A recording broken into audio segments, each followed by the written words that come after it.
Sam, you're good? Okay, board, everybody good? Okay.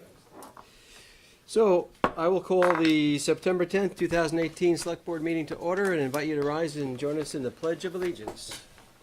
I pledge allegiance to the flag of the United States of America and to the republic for which it stands, one nation, under God, indivisible, with liberty and justice for all. I'd like to welcome everyone to tonight's Select Board meeting and just remind you, if you could turn your cell phones to silent or off, that would be greatly appreciated, so they don't go off during the meeting. Okay, so Mr. Manager, we have, I see we have an agenda addition request. We do. I have a request to add an item. It's a memo from Dennis Lutz to me regarding the leasing of a snowplow machine to replace one that we currently have. And if we can, if you would so be inclined, we could probably move it to 5C, since he's already 5A and 5B. And this is time sensitive, and that's why we're seeing it tonight and not waiting. It is time sensitive, and it was my fault that it did not get in. Okay, good. I missed it. Okay, is there anything else looking to be added? No? Okay. So, what's the board's pleasure? Do I have a motion to add the request to lease a new trackless sidewalk plow to our agenda for 5C? So moved. Thank you, Irene. Do I have a second? Second, Mr. Chair. Mike, any further discussion about adding that item to the agenda? Hearing none, all those... Sorry. Yes. Can you explain the time sensitivity? Yes, and certainly Dennis can as well, but the general gist is we have I wouldn't say old, but not effective snow trackless machine, and our local dealer that we use has 2 left, and so if we wait a couple weeks until the next one, he may not have any in stock, and if we miss it, the earliest we probably would get another one is mid-January. And he had 5, a week ago, right? He had 5 about 2 months ago. 2 months ago. Actually, one as of 4:30 this afternoon. Oh, there's one left, okay. So, time So it's sensitive. it's Yeah, changing. and we don't have another meeting until October, yeah. All right, thank Okay. you. Any further discussion? Okay, all those in favor of adding the snowplow item to the agenda signify by saying aye. Aye. Opposed? Okay, motion passes 5-0. Thank you all. Okay, we're going to move on to the next item, which is public to be heard. This is a time for the public to speak to the Select Board on any items that are not on the agenda tonight. Is there anyone here wishing to speak during public to be heard? Diane, if you could state your full name. Diane Clements. I'm speaking to the issue of snow plowing on sidewalks. And I request, after hearing numerous comments in my many capacities, that I'd like to share with you that the quality of the snow plowing is in question. The residual 2 inches left on the sidewalks in both the village and the town seems to be concerns of the resident that have spoken. And I'm sharing with you, since you're talking about snowplows, it reminds me that perhaps we need to review, or if it's not being reviewed, how snow is removed from all the sidewalks in the entire town, so that children may indeed walk to school unencumbered by snow. And if it could be reminded that when businesses plow out their driveways and they push the snow back onto the sidewalks, they need to remove it as per ordinance. And that seems to be forgotten. Of course, it will all be forgotten also in January when we get our first snow, but it'd be nice that they get reminded now when they're getting their contracts for snow. Yeah, I don't think there's any promise of having the sidewalks cleared down to the cement. I know it takes, Dennis and I were talking about this today, it takes 8 to 10 hours just to do one pass. And one pass often doesn't do it. So to try to time it to make it perfect for the kids, I think the chance is almost 0. Well, the best they can do. The best they can do is what And they will even do. better, would be even Okay. better yet. I understand the issue, but it's not an easy one because of limited manpower and equipment and money. Well, the reminder that, the Understood. push is allowed to walk on the sidewalk, so. Okay, but on your second part about businesses pushing snow onto the sidewalk, I'm not sure about what the policy is outside the village on that. I don't know if there is one. There's an ordinance that says you There's can't an do that. ordinance that, Yeah, that they're not absolutely. supposed to make piles, as when they plow, they're supposed to removing those piles, and leaving it as they saw when the plow came by, removing it in the first place. What's happening is that snow is being pushed onto the sidewalks as people's driveways are being plowed out. I know the priority is to get the streets cleared, and the town sometimes puts it onto the sidewalk because because it has to get off the street. I don't know, Dennis, if there's any other comment you want to make on that? I don't want to put you on the spot, though. No, it's something that we're looking at, in terms of this coming winter. And Evans, we're following Evans' lead in that, in terms of discussions with the school and what happens. It's already been an issue in past years. We probably get the phone calls during the winter are mailboxes, sidewalks, and can I make it to the airport? Those are kind of the calls we get during the wintertime, the majority of them.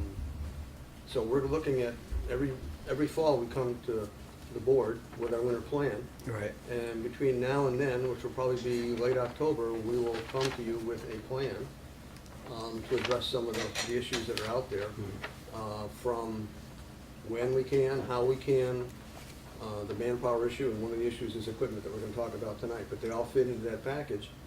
And then the public can weigh in at that point, and the board can weigh in. We then ask for the board's approval on the plan, and then we try to follow the plan as best we can. So you'll hear more from us when we bring that to you, probably in about, like I say, mid to late October, hopefully before the snowfall. And I know the town and the school district are talking, but the budget was set a while ago. I'm just reminding Okay. that. Got it. And I'm sharing with the conversations that have been shared with me, Okay. across the table or otherwise. Yeah. And so Understood. I'm just saying, please remember, and yes, I know Public Works does the best they can. No, All right? yeah, just Okay. setting that reminder out there. Thank you very much. Thank you, Dan. I Yes, just- if this you is can appro- state your full name, too. My name is Douglas Whitney. Hello, Douglas. Hi. If this was an appropriate time to add comments to what you've just mentioned, I think it's for the betterment of the town in general, not just for the school children, that sidewalks be properly plowed and attended to. I've noticed many Vermonters who like to walk in the roadway when their sidewalks are not properly plowed, which I think creates a similar hazard to school children slipping and falling and getting stuck in snowdrifts. I prefer not to hit somebody in my car when they're walking in the middle of the road because they can't walk on the sidewalk. Yeah, not all sidewalks are plowed. I And do The recognize plan that. shows that, and we review it and approve it because of limits on equipment, manpower, and money. But, yeah.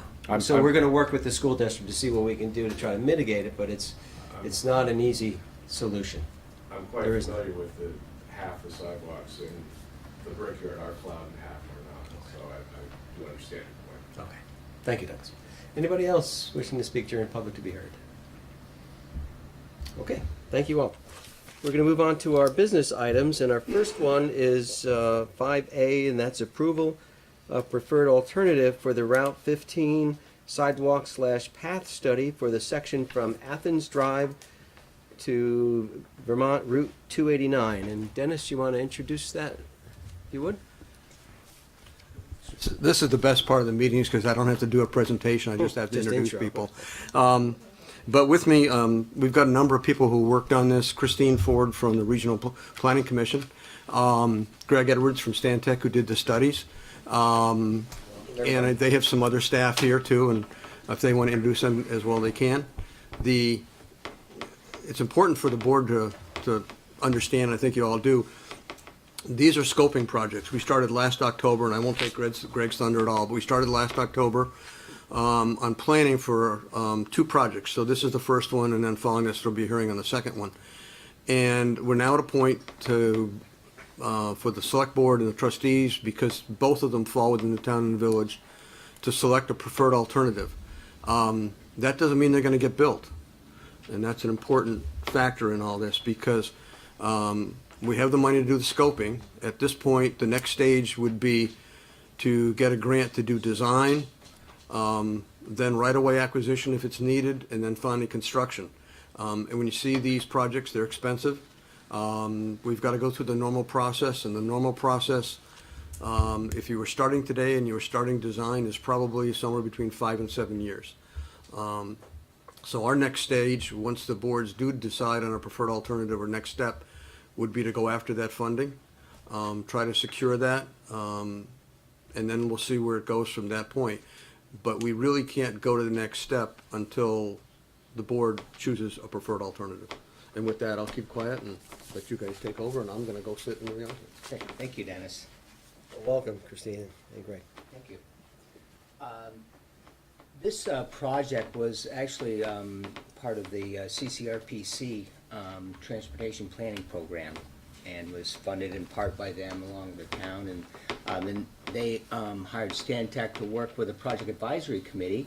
As you can see here, is made up of staff from the village and the town and the CCRPC, and we worked with them through the process. Tonight, we're going to review the project area, talk about the process we went through, and really specifically look at the preferred alternative, perhaps in detail, and then gain any feedback or seek endorsement of those. As far as the background of the area, this shows it's a little hard to see, but this actually is on the prioritization plan out of the town plan, and it extends from along Route 15 from Athens Drive to Vermont 289. So that in a larger view, you can see here on the screen the extent of it it's about 2/3 of a mile. And in yellow on each end is where there's shown existing bikes, either shared use path and or sidewalks. And this area is the focus of this scoping study was looking at pedestrians and bikes and how to accommodate them within this stretch of Route 15, which really has some different characteristics than probably on either end of it. Can you remind us just what length that is? It's about 2/3 of a mile. And as Dennis said, we're in the project definition phase.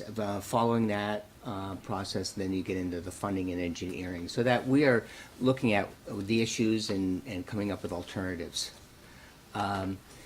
And where we are, we've been through with identifying the problem or purpose and need, and we're of course down to this selected alternative after going through a public process.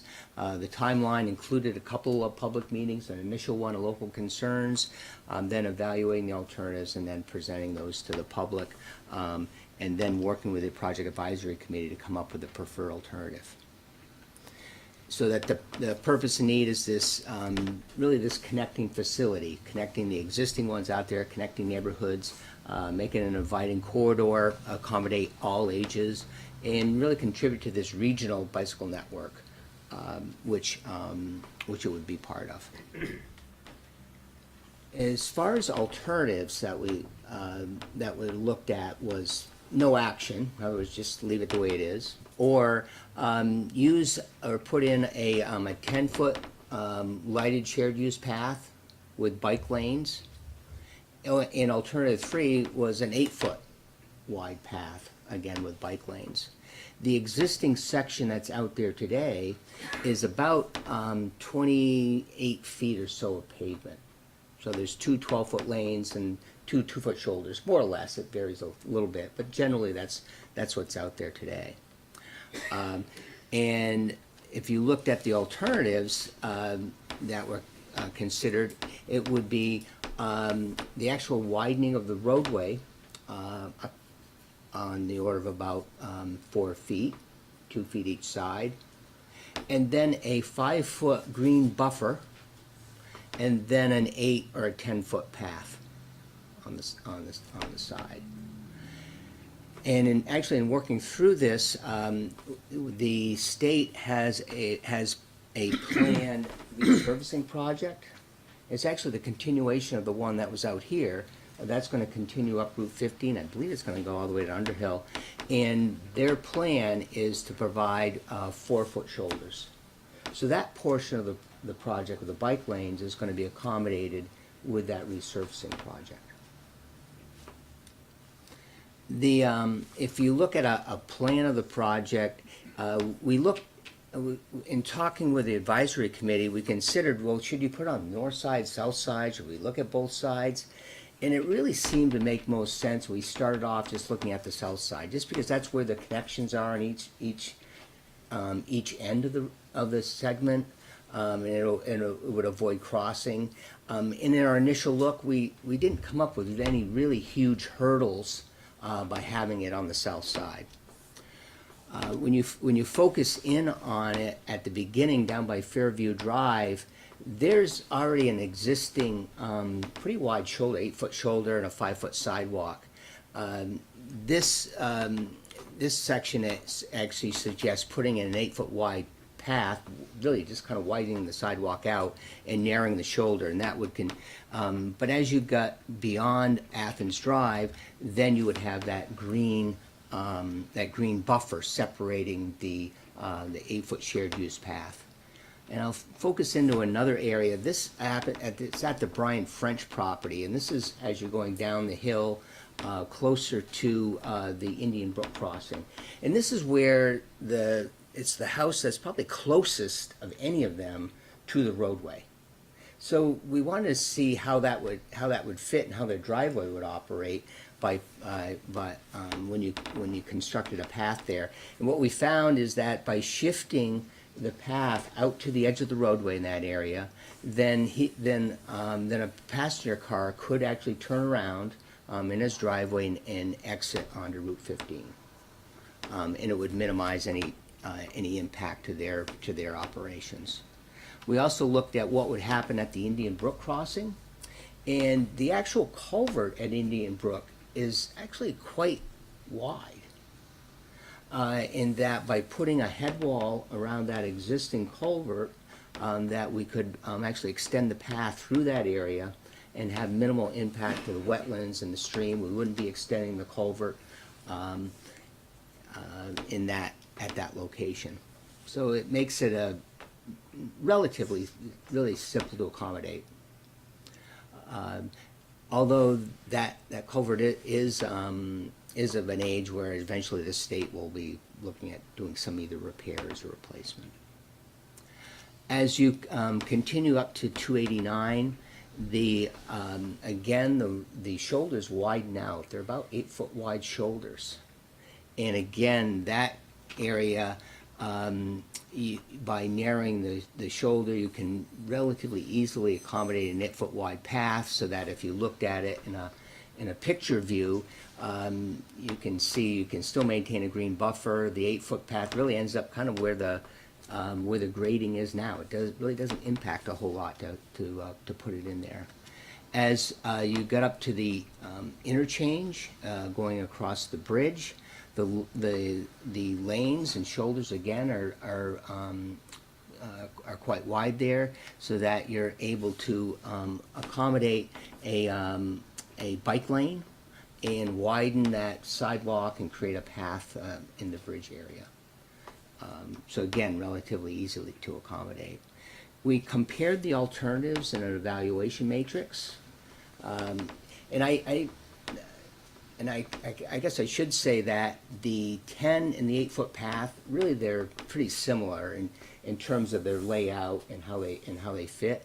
You can see, yes, the 10-foot path is a bit wider, so it does have a bit more right-of-way needs, as well as it has a bit more wetland impacts, and of course some additional cost, as you can see in the evaluation matrix.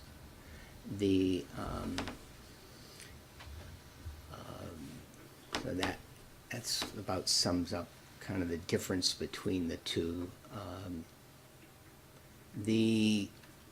And in this case, the advisory committee and the staff came up with a preferred alternative. I believe you probably saw that in a written memo, making a recommendation or a request for approval. And that was for this 8-foot shared use path with bike lanes, as described in the scoping study and as we've described here.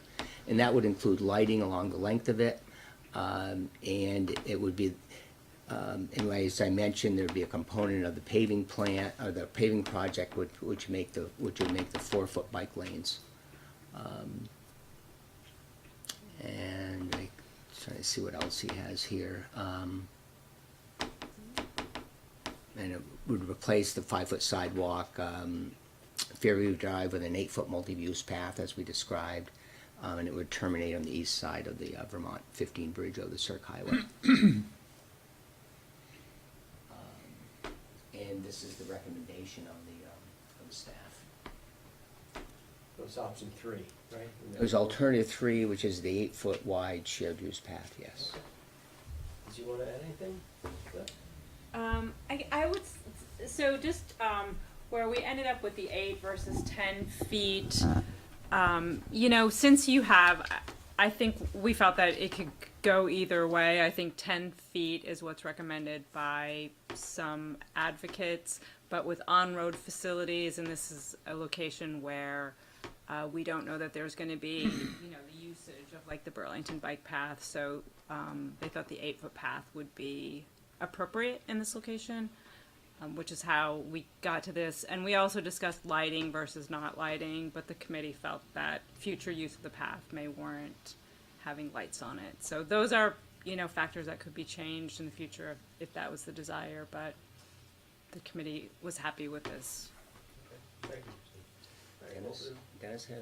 Dennis, you One want last it? comment. Yes. I think the thing that drove us to the 8-foot wide path was the fact that in this particular case, we want the bike lanes on the road because it is a high-speed bike route. And sometimes if you mix those routes, even a 10-foot wide path isn't wide enough if you've got people walking up it and a high-speed, bicyclist coming down. And the problem is if you do that and if you go with a 10-foot path, then you've got nothing on the other side. So when we looked at it, we said if we can provide those bike lanes on the road for the high-speed bikers and provide an 8-foot wide lit path going up there, that should be more than adequate for that, what I would call that next category of user, which is the walker, the mom with the baby carriage, the family that wants to get out and do a recreational bike ride and stay away from the traffic. And so we felt that we didn't have to go to a 10-foot, with the proviso being that we need those lanes on the main road for the high-speed bikers. And so that's the combination. That's why we went the 2 4-foot lanes on the main road and the 8-foot wide path. Thank you, Dennis, for adding that. So we'll open up to the board for questions or comments to Greg or Christine. Elaine?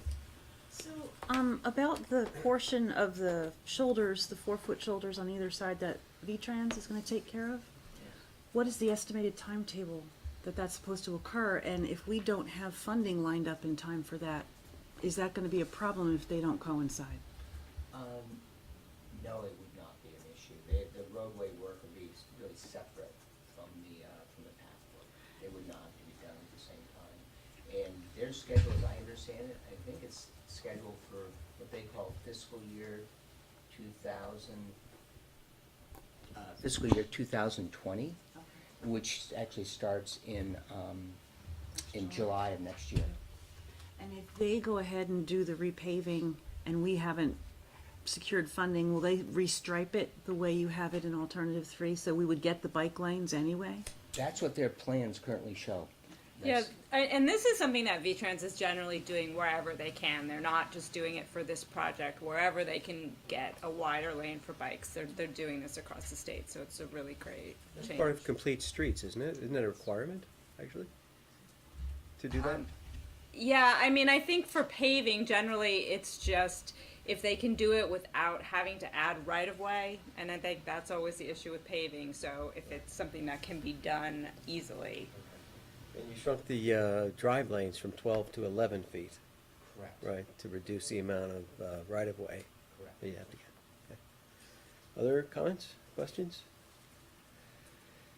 I like the idea of the 5-foot green space so that when the plows do come and the snow gets tossed off the road, it's not tossed onto the walk, but you have that 5-foot area to do it. So that's great. Evan. Oh, Andy. I was just gonna ask does this, if we approve this tonight, does this commit us to anything, or is it just directs the path of where things are gonna potentially go, or is there a commitment? Exactly. It's not a commitment. I mean, it's your decision. This is likely going to be a bike ped grant application that the town would submit. So you are not locked in until you actually submit some grant applications. It just keeps it kind of moving Exactly. forward progress. It demonstrates you have local support, and therefore makes you maybe more eligible, more competitive for funding. My question deals with, and I forgot to ask this of Dennis, does either of these alternatives change the speed limit, the possibility of a speed limit change, preferably down? That's really a separate process compared to this scoping. That was not part of that. And Dennis may be able to brief you on how that could work. Yeah, I think we talked about that as a committee. And it's not part of this, but it was discussed, and I think it is, we'd like to see the speed limits reduced as you come down off the circuit into the village, and that can be done as an independent action. Because it's currently 40, transitioning into 35 into 30. Correct. And I think you'll see the same approach as we get farther out when you get into the town center and the discussion that takes place with that. And this is just my feeling from having done this for a long time, is there's a point where you go from rural to urban, or whatever you want to call it. And in my view, for the town, that's probably either east of Sand Hill Road, or maybe even a little farther out, where you want to start to make that transition and slow traffic down and then keep that speed through that whole zone. And I realize it's a main thoroughfare for everybody coming from the northeast, but this is one stretch, and I think the other stretch that needs to be done is basically from the circ back at least to Sand Hill Road, to look at those speed limits and make them consistent through that whole corridor. It's an action the town can take. We haven't done it yet, but it's an action we can take independently to request that those speed limits be reduced from point A to point B, and it's probably something we ought to consider. Well, you have a 12-foot lane, which is wide, Yeah. enough for streets and buses. Take it down to 11, and then you put the path next to it. You're trying to take the road, narrowing it, and therefore reduce that speed so that, one of the comments by many of the residents on Athens Drive, and I know Darren's here, is coming westbound, you're going downhill. And if you were originally doing 40 or 45, you are hitting your brakes just to get down to 35. And then you go to 30. So just a comment and maybe the process. Okay, Marie? I really like the feature of lighting that you're adding here. I just wonder how many other paths we're gonna have to light once people see this one and fall in love with the fact that they can walk after dark or bike after dark. Thanks so much for including that. While we're talking about lights, are there homes that might be impacted by the lighting along that path that, they probably wouldn't want it to shine into their property, Yeah, their home? one thing that you would typically do is that you would have shielding on the lights on the house side, so that the lighting would be directed more longitudinally and outward, and shielded from the homes. Okay, and it'd be LED. Yeah, and typically the spacing may be over, like 100 feet or more, so it'd be pretty well spaced out as well. All right, other questions from the board? Andy? So this, I assume, adds to our plowing load, That's my question. so it's an ongoing expense for that as well? Yeah. plus capital too, Yeah. because we're Well- gonna need to maintain it as well. If I can, Yeah, Henry? we were just talking about this, with an 8 foot wide path, you could potentially do it with a couple of different pieces of equipment. You could do it with a pickup truck or a slower moving plow. You may not want to go all the way down to the surface per se, because it's asphalt. I assume it's going to be asphalt versus concrete. But yes, it would add to our mileage. One of the things that Dennis mentioned is that we could also at that time also discuss with the village our operations as to who's closer, who's got the capacity to pick up this extra mileage. And then one bright spot about it is it's a straight path up and a straight path down. So you're not going in and out of neighborhoods. You're just going up, you're making one pass, you're coming down, making a path. Here's the other thing. Depending on how the village and the town graded this, as is it a priority? We may do it third, in priority. School routes, certain other routes, and then we get to this. So we'd still be adding, but when the time comes, we'll look and see where we are. But that is what you'd be doing, is adding to the total. And to the capital, probably, to make sure we can maintain it. Other questions? Okay, Andy? Just to, I was gonna ask, where on the road is the town-village line? Do you have the full? Actually, in one of your slides. Yeah, but that didn't show the whole road. I wanna see the whole, point out where it is on the whole segment, because that was a shorter segment, and it showed where the line was, but it didn't, Yeah, it's,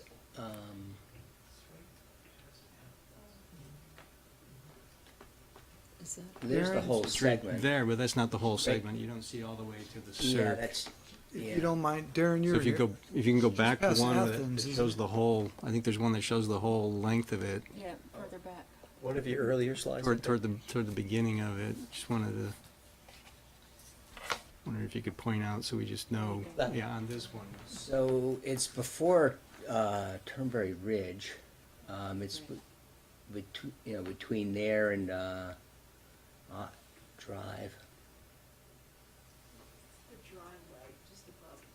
The driveway just, So is it, I think that, That one. so going upward there, but then it follows the road and that the property, I think across from that driveway is in the village. Is that how it?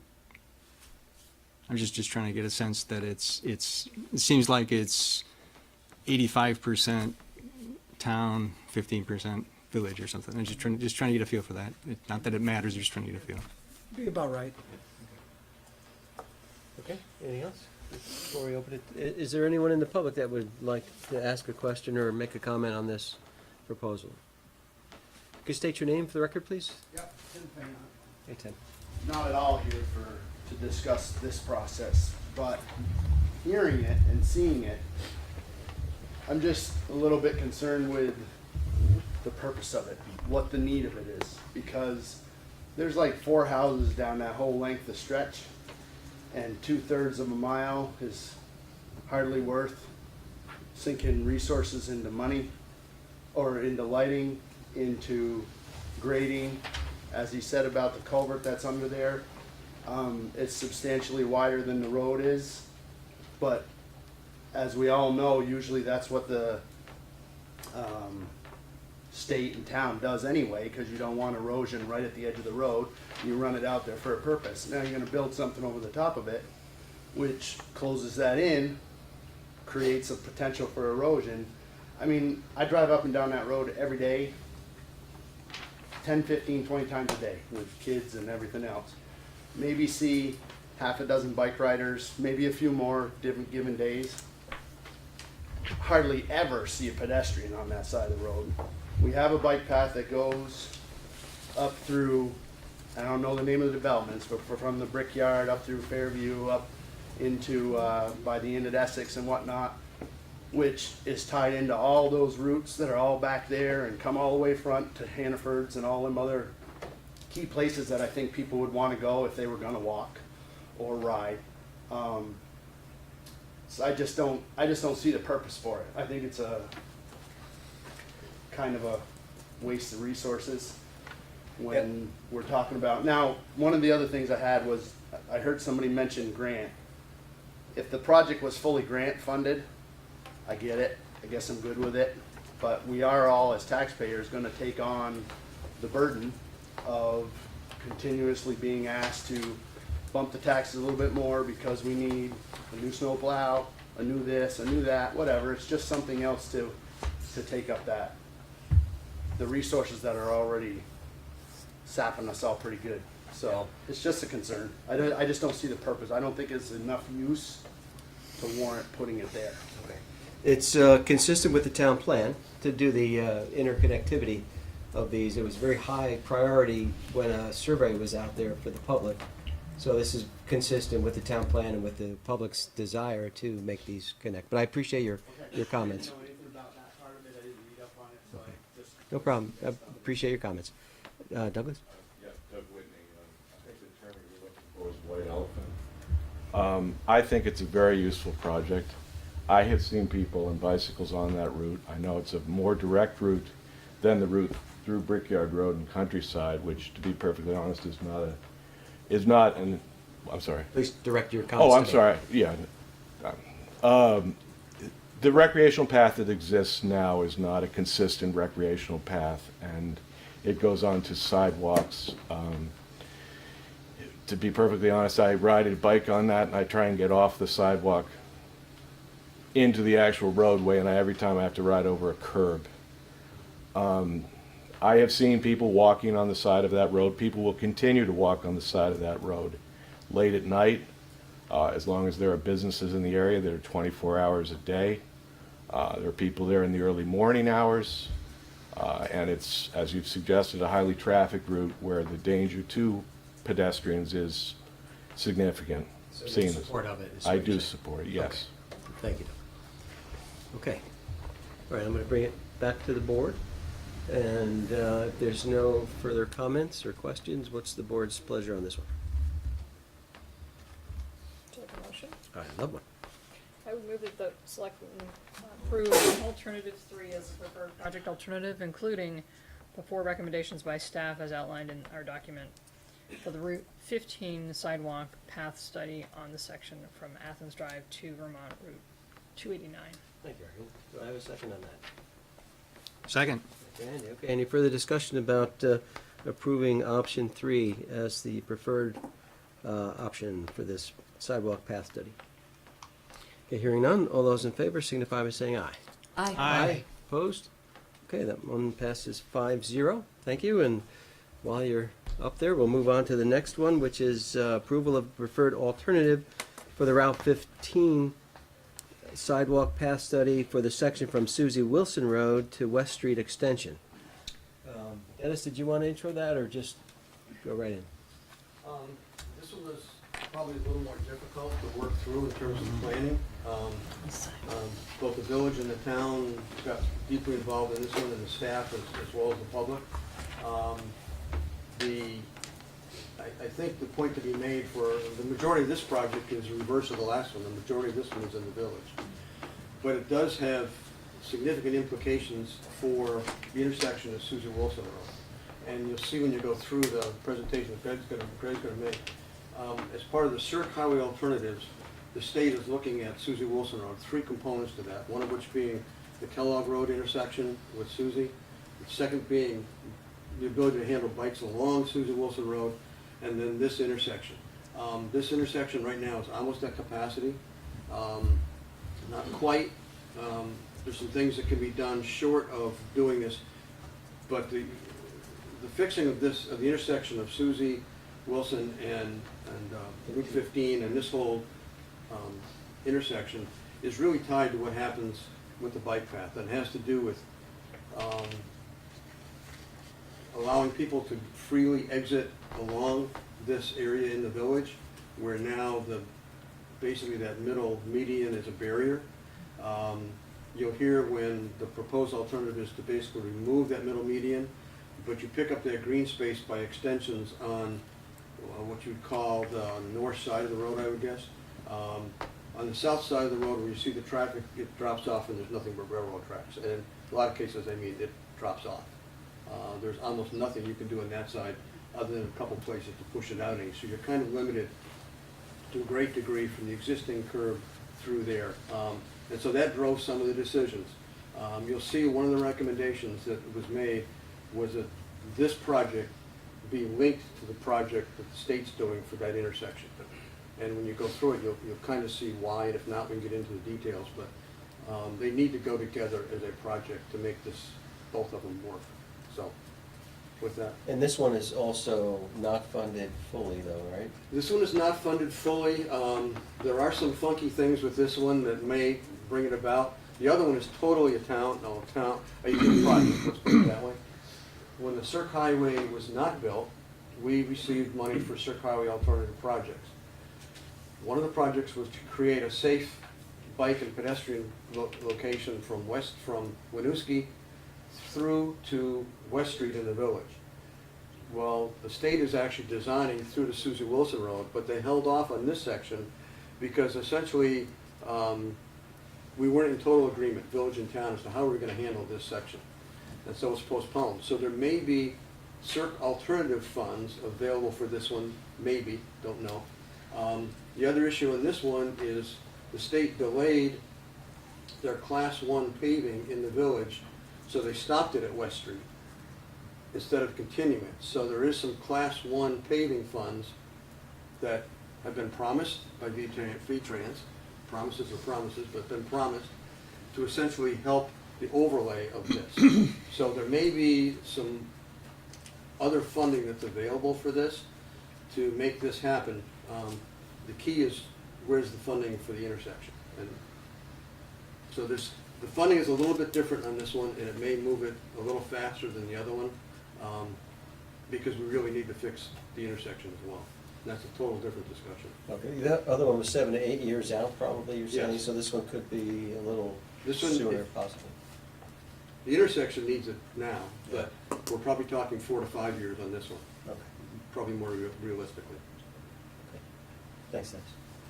Okay, Greg, Christine? I'll go quickly through the first set of slides because it's really, it went through the same process with the same people and really concurrently, the two together, which made it a pretty efficient process. And we'll really jump right to where the project area. The main project area is from the Susie Wilson Road intersection along Route 15 eastward towards the village to West Street. And we'll also talk about an option that goes up to Ethan Allen Ave. While you have that up, can somebody point out where the village line is, do we know where it is? The village line is really at the intersection. It is, okay. Yeah. The intersection is within the village. It actually is at that point too is where Route 15 changes from a state highway that's only maintained by the state into a Class 1 town highway that's only maintained by the village. Right, they did that a number of years ago, not that many years ago, right? When they wanted to dress it up and put the lights in and so on? Right. There is a planned shared use path that's currently designed, it's actually going through right-of-way with V-Trans, that's going from Winooski at Limekiln Road up to Susie Wilson Road, and it's shown in yellow here. It's along the north side. And it would end currently at Susie Wilson Road. There also, on the other end, there are bike lanes that go into the village along Route 15. They're buffered bike lanes. It's when they went to the road diet is what I'd call it. They went from a 4-lane to a 3-lane section and put in bike lanes on the outside. So those are the conditions, and this is that, again, a missing link between those two sections. Let's see. And again, we're in the project definition phase, and we're selecting a preferred alternative, the same timeline. And the purpose and need here, again, is the need is this missing link. But also to accommodate all users, not just say on-road or off-road, but all age groups. The alternatives that were considered, again, was the no action, as well as looking at taking the 4-lane section, maintain the median, but making it 2 lanes with a bike lane. And then alternative 3 was 3 lanes with no median.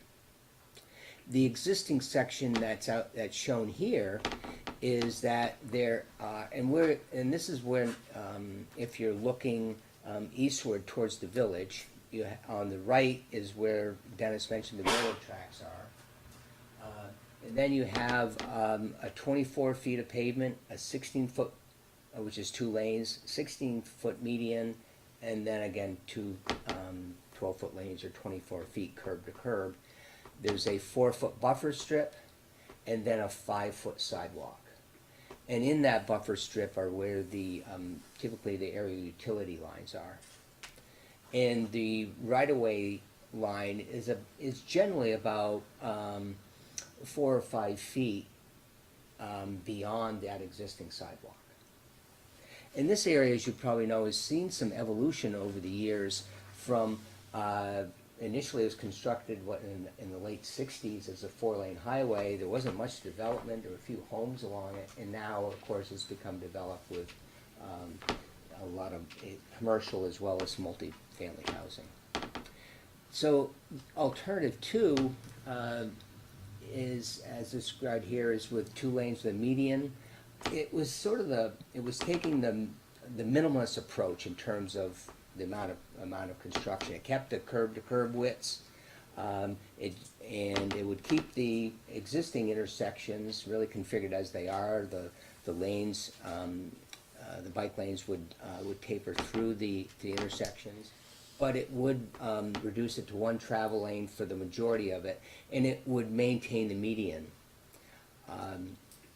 Therefore, that would still require the use of the 2 jug handles on each end of this section to gain access or make left turns into or out of any of the properties on the north side of Route 15. So this alternative did not preclude that operation. It maintained that. And in that situation is being looked at as part of the intersection project that Dennis alluded to in terms of how do you accommodate that. Therefore, one way to accommodate that is to take and maintain the right side curb, the one that's over adjacent to the railroad, and work northward by providing bike lanes that are buffered from the traffic. And there, we talked about, and over time there'll be an evolution of how to physically separate those.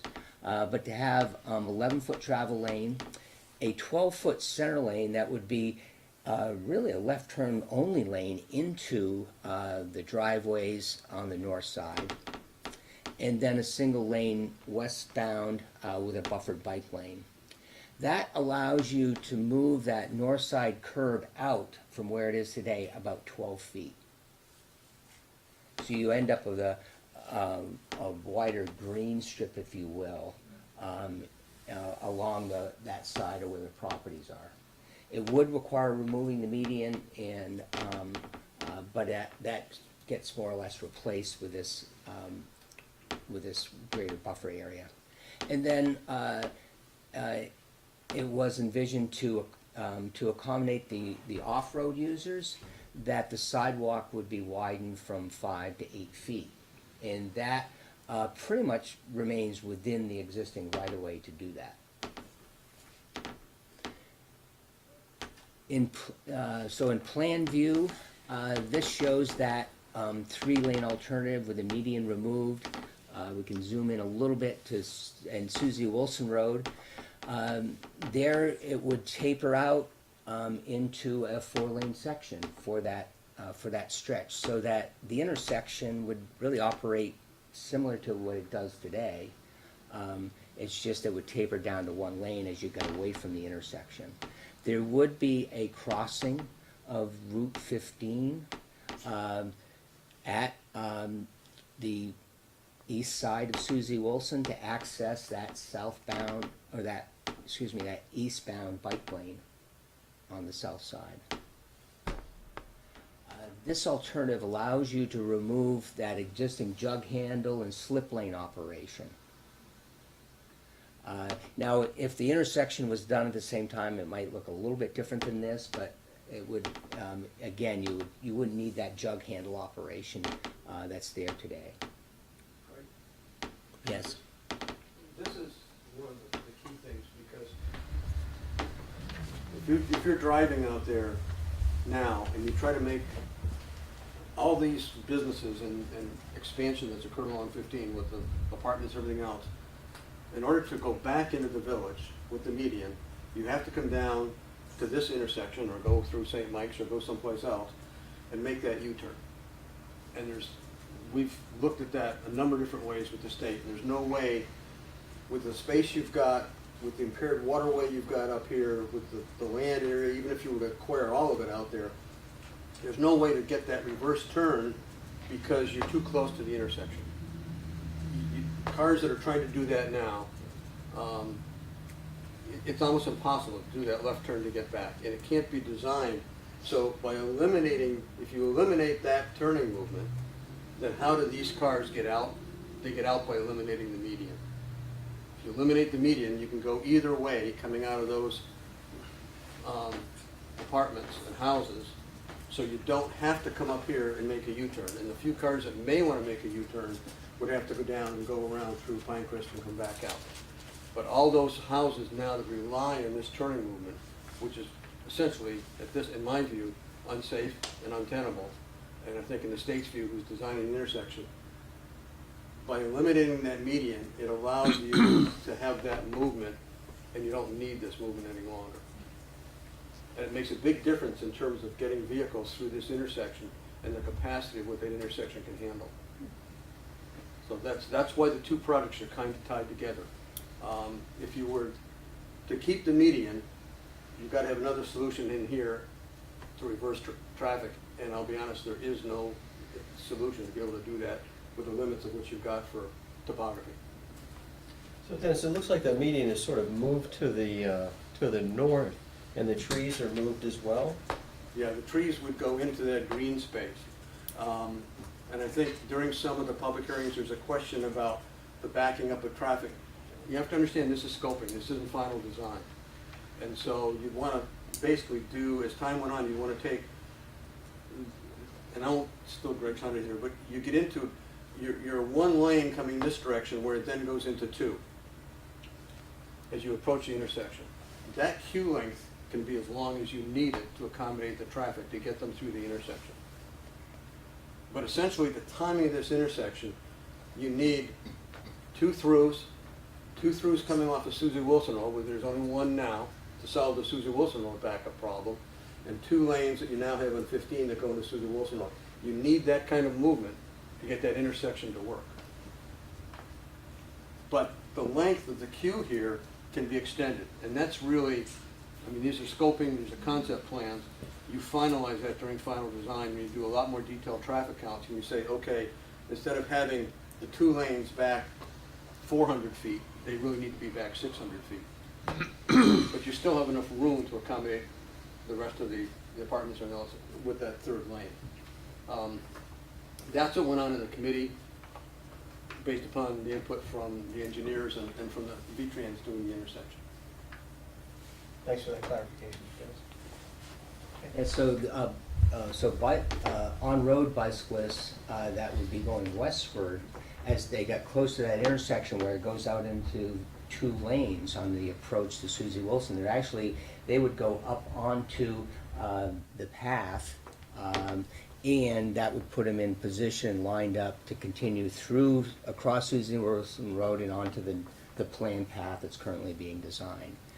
For the for that eastbound rider, this configuration would give them two crossings. They'd have to cross Susie Wilson, then they'd cross Route 15.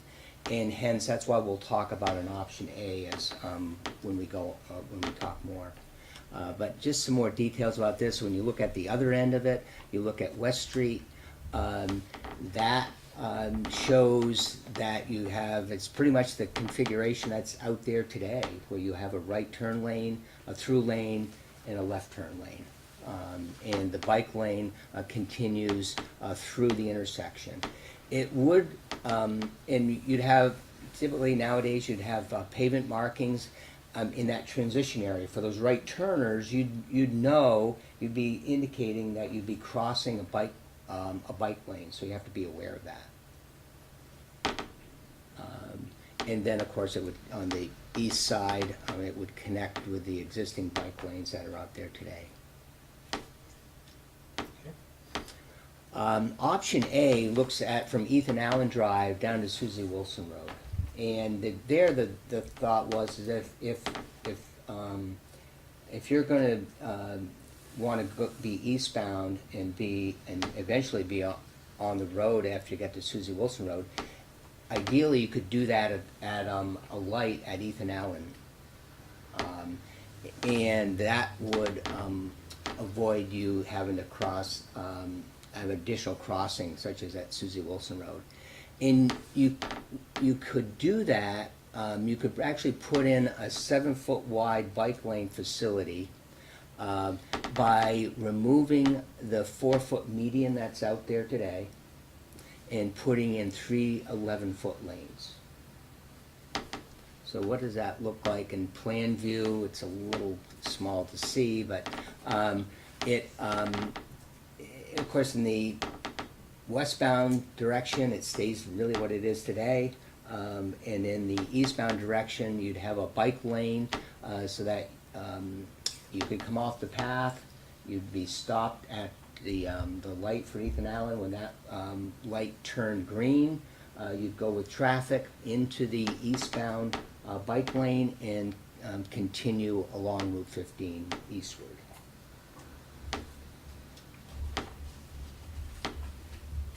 That's a blow up of it, yes. Just a question, if there's a lone bicycle there, is that enough to trigger the light to change?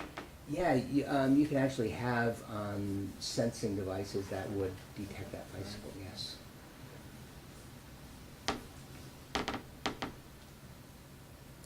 And that would be a movement, that would probably be, advanced cyclists would take that. Probably not your novices. Yeah.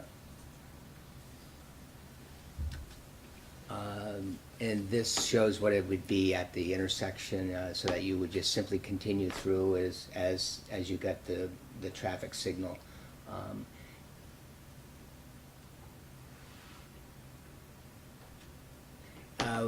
Then this evaluation matrix that compares the costs of the different alternatives as well as option A, and probably some of the bigger differences between them, of course, cost.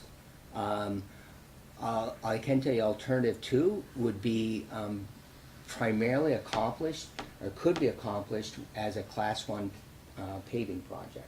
A lot of that, probably 80% of it or so, because it's just overlay and painting.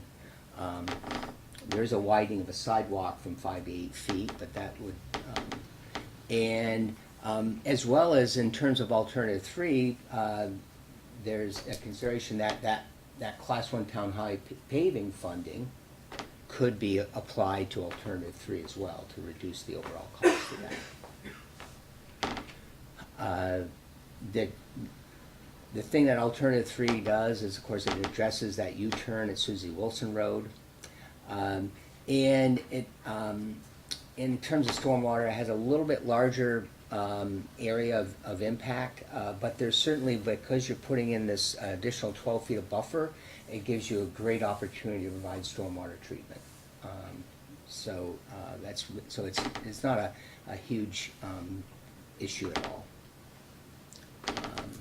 But otherwise, they compare similarly. And again, we've brought forward the preferred alternative as proposed by staff, which is alternative 3, along with option A, 3 lanes, no median on road, multi-use path on the north side, replace the current sidewalk. And there's proposed that it could be done as 3 separate projects. Anything else to add? No, I think we've got it. Okay, great. Thanks, Greg. Okay, open up to the board. Mike? I thought I read somewhere that there was a distinct possibility that there would be more signaling and more lane changes and stuff on Susie Wilson Road subsequent to this, if I read that properly. There'd be more on Susie Wilson Road. Mm. I'm not sure if I understand that. Do you understand that, Dennis? Mike, I think that, well, Could the go change, back to the that. primary change is from, if we go back to here, from the Lowe's entrance to this location, getting that second left turn lane, which Right. doesn't exist now, which means the road and the right of way has to shove that way some in terms of being able to fit those lanes.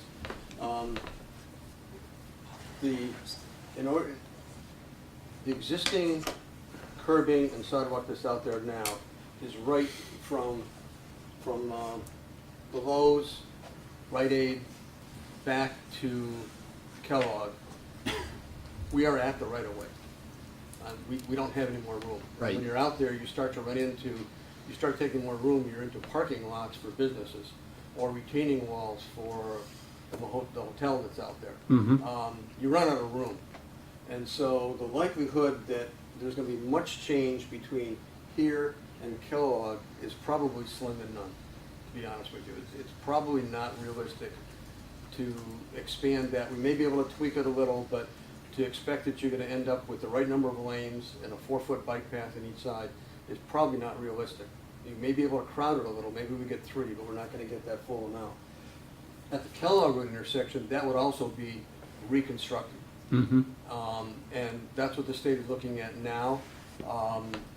That also is difficult. There's this, if you just mentally think of that intersection, there's a large median there with trees in it Right. on Kellogg. Yes. That would probably go away to make room for those.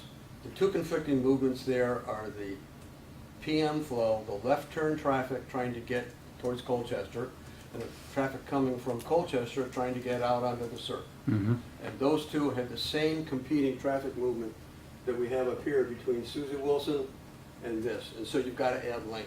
So you start to add lanes down there, and you start to basically crowd out that intersection, which means some of the nice green middle strip probably goes. But those are the two areas where you actually have lane changes, which would be, like I say, from Lowe's to here, and from the approach at Kellogg. In between, I don't see lane changes because I don't think they're feasible, to be honest. So if I'm to understand what you're saying, then there's not going to be the possibility of other changes if this were to be accepted after. There would not be changes after that at Susie Wilson Road. I'm familiar with the Kellogg. Yep.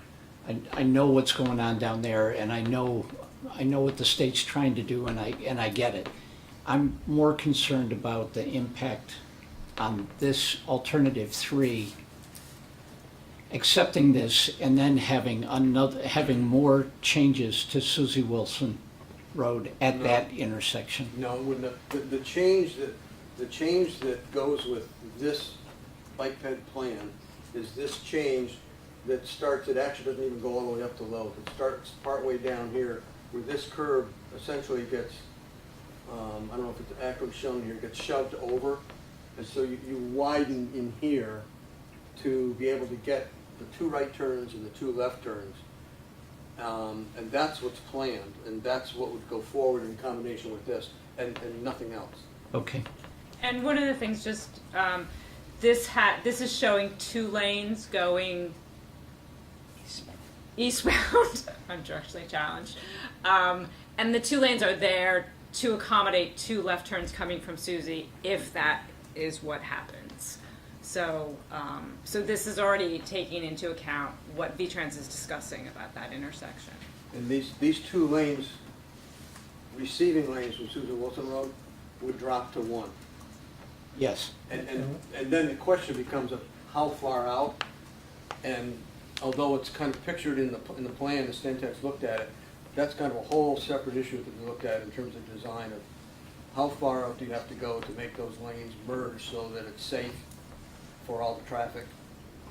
And that's a really design issue. Dennis, everybody. The preferred alternative, what grade, does it change the grade of the intersection?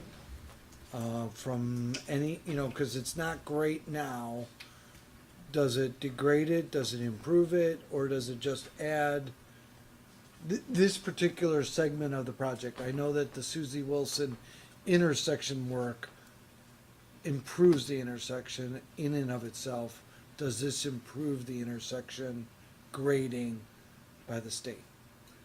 I don't know the answer to that. Again, I think that at this particular point, what these projects are looking at, up to the point they're at, is the plan view. How do you make the traffic move and how do you make the signals work and the timing? And you don't get into the actual elevation and grade changes till you get into design. And then you start to look at that and can you raise the pavement 6 inches and what does that do in terms of sight distance and things like that. So we're not, I'm talking about the intersection grade. The level Level service. service. I'm sorry. Oh, Level the service. level of service. I'm Level sorry, I service. misunderstood you. Yeah, the level of service and delays are really what the issue is, and they're tied together. This, boy, you're stretching my memory here, but this is, the single left turn right now is close to or at a level of service F. And it's projected out if we don't do anything. It basically reaches a point where you have no longer capacity at the intersection. This turning movement and that single lane, you don't have enough time to get those vehicles through. It's kind of like a single straw trying to blow a certain amount of water through. You put a second straw in your mouth, you can blow double the water through.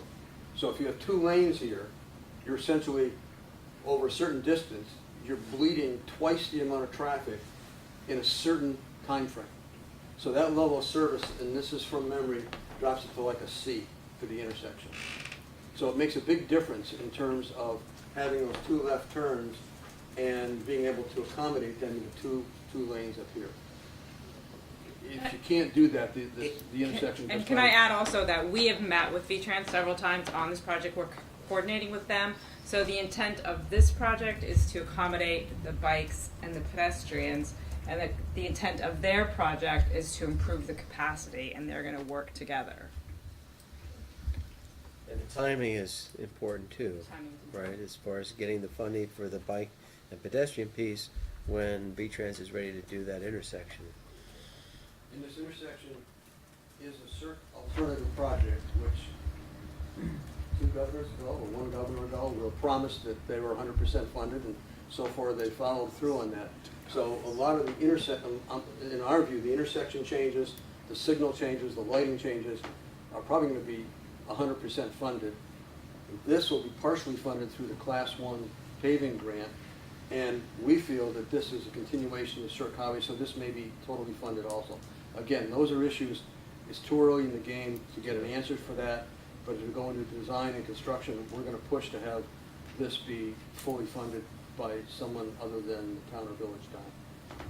And when you do the design, that's when you do the traffic simulations too, to see how long these Yeah. lanes. And during have to final be. design, there's the same thing. You go through the same 2 public hearings, Christine, I think, during final design? There's, That sounds right. I think there's 2 public hearings, one early in the process, and one later when you've got things really tied down Okay. to enable the public to come in and weigh in their comments and say, can you change this, can you make this, whatever else. So there's, right until the time you go to construction, there's time for more public input on what this might ultimately look at. Okay, great. So, it's, at this point, you wish you had all the answers, but we don't. We've got answers to the point we can get the answers. And there has been some traffic analysis done with this. Yeah, and here we're maintaining really what's out there today. For the most part, if if in fact you did this, say, without the intersection being done, you are adding a crossing off across Route 15, that would be a, you know, push button protected crossing, but that crossing would be concurrent with the left turns onto Susie Wilson Road. Thank you, Greg. Elaine? Can we go back to the earliest picture in your presentation that gave the full width of the project? The full width or? I'm sorry, the extent on the actual road from Ethan Allen Avenue to West Street Extension, that one. So I'm wondering about the portion of Route 15 to the east of the project scope here. At one point, correct me if I'm wrong, but if you're leaving the village, you're heading westbound on 15, around the fairgrounds, it goes into 2 lanes. And then you're proposing that it drops down to 1 lane and then reopens to 2 lanes at the intersection of Susie Wilson. I'm a little concerned about that bottleneck going in and then coming back out. Like, what is that going to do to traffic that's further east coming from the Five Corners area? Yeah, it actually is a single lane in each direction east of where we are. It does, as you get to the intersection of, let's just go ahead. Do you mind if I get to the intersection of this one? Mm-hmm. As you get to the intersection, it does flare out to 2 lanes. Mm-hmm. You actually have 2 through lanes at that intersection. Mm-hmm. The capacity analysis suggests that is not the critical movement, and that 1 lane is sufficient for the through vehicles. You still have the jug handle operating for the left-hand turns, just as it is today. So, yeah, there is that change, but as you get further east, then it does become 1 lane. It's a pretty short distance that is actually 2 lanes in the westbound direction. And that on the left side, where there's that right turn only off of 15 that the village put in 2-3 years ago, that's unchanged, that's not going to be affected at all? That's correct. The one on the west side of the intersection? Yes, that stays the same. There's a median island out there now. That Yes. would get removed. That's where the bike lane would go through. So what this is showing is paint. That Right, would be like right. green paint, like on Route 2 in Williston. Okay. Other questions from the board? Andy? Yeah, we got Sunderland Brook running through here, and also other wetlands on the other side of the tracks. And the table of, I guess it was pros and cons, showed the words were in red about the stormwater issue. And I just wonder if there's more detail around. Is that the funding for that, or the amount that would cost is not included in this? That's an additional thing we would have to add to our stormwater plans? No, that cost It is in there. It is. And we would envision that it would be within that 12-foot buffer that's out there, and it's a relatively small length when we looked at that, Eric. It wasn't a whole lot of area. You know, maybe orange would have been a more appropriate color. Okay, I just wanted. But it's a thanks pretty, for clarification. in looking at what we see for stormwater treatment and things these days, this is a pretty straightforward Okay. solution for this one. Dennis, do you agree? Any, do you have, I mean, what we're doing in a lot of places now is trying to take, historically it's been straight pipes or ponds, and now we're trying to do is get as much as we can into the ground to infiltrate. Right. And these areas, it's municipal water, municipal sewer, and you've got a 12-foot zone there, and it doesn't take much to basically capture that stormwater and take it underground, and you can store it and release it, or you can store it and infiltrate it. Again, that comes out during design, and you don't have, it really goes to how much of the road surface you're adding from pervious area, not what you've got today. So you're taking out that green strip down the middle, but you're adding 12 feet of green space on the right-hand side. So when you do those calculations, as Greg said, it's almost a trade-off. You may have a little bit more you've got to deal with, But in our view, you could deal with it underneath that 12-foot grade strip, And that's built into the, or included in the, built into the cost. in the cost. Okay, Yeah. all right, thanks. Like the previous project, is there a recommendation that any speed changes would be necessary, particularly going from east to west? That also came up, I mean, Greg, I don't, or Christine, that came up at the meetings too, and maybe that didn't make it into our recommendations, but I think it was even stronger on this one. Yeah, and that we've the had- speed limits wanted to be reduced. We've had a number of residents request crosswalks on that stretch of road, and we've been told that because it's a class 1 and the speed limit is a certain level, that crosswalks aren't a feasibility at that point. So if the speed limit is being lowered, and there are residential neighborhoods there, I would want to see if we could add a crosswalk or two. The thing you have, you know, is that the crosswalks here are at a signalized intersection. Right. Crosswalks at Susan Wilson Road are an signalized intersection. Right. Nobody lives on this side. But if you're going back east, That's a different, that would.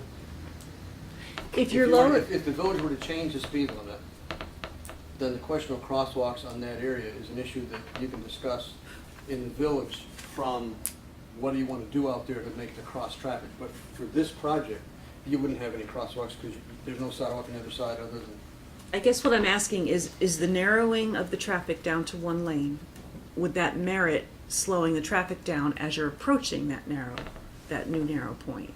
It's already at 30 miles an hour, Pardon me? east of West Street, I think it's already at 30 miles an hour, right? 35. Right. I'm not sure. So it's 40, it's 40 something. It becomes 40, right? That was 30 at I think that we West discussed Street. hopefully making it 30 from Susie Wilson to this intersection. And my hope would be that it'll be 25. 5 from West that Street intersection all the way into, to Five Corners. right, I exactly. think it's the same idea that we talked about in the other one. I think you have to decide, we collectively, the boards have to decide, at what point do you go from high-speed traffic, Route 15, to city or town boundary, and you want to control the traffic from that point through that corridor and keep the speed limits down. I think everybody, from the bike ped committee in the village to the committee that worked on this, we're all in agreement. And I don't know, for some reason, we talked about that, we didn't put that in as an alternative, because it isn't something you can build, but it is a recommendation, I think everybody agrees with this, to reduce the speed limit, starting at Susan Wilson Road heading in. Thank you. You can add that to your motion. I was gonna suggest. Well, I don't know that that's something the trustees would need to talk about separately, like when it comes time for them to look at the project. I mean, it could be that you'll review it, you know. Right. The need for any speed limit changes. Yeah. Okay, any other questions from the board? Good? Okay, I'm just gonna open it up, if anybody has a short comment or question about this project. If you could keep your comments brief, that would be appreciated. Okay? No, then we'll bring it back to the board. And what's the board's pleasure on this project?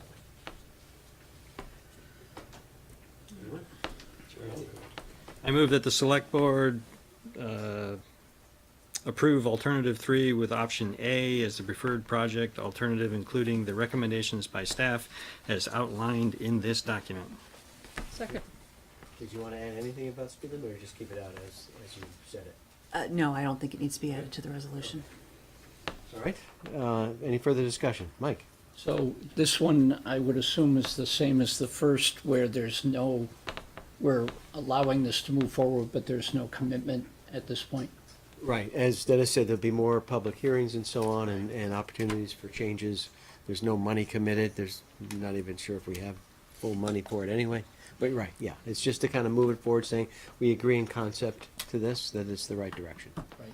Thank you. You're welcome. Okay. Any further discussion about the Route 15 Susie Wilson Road to West Street Extension project? Okay, hearing none. All those in favor signify by saying aye. Aye.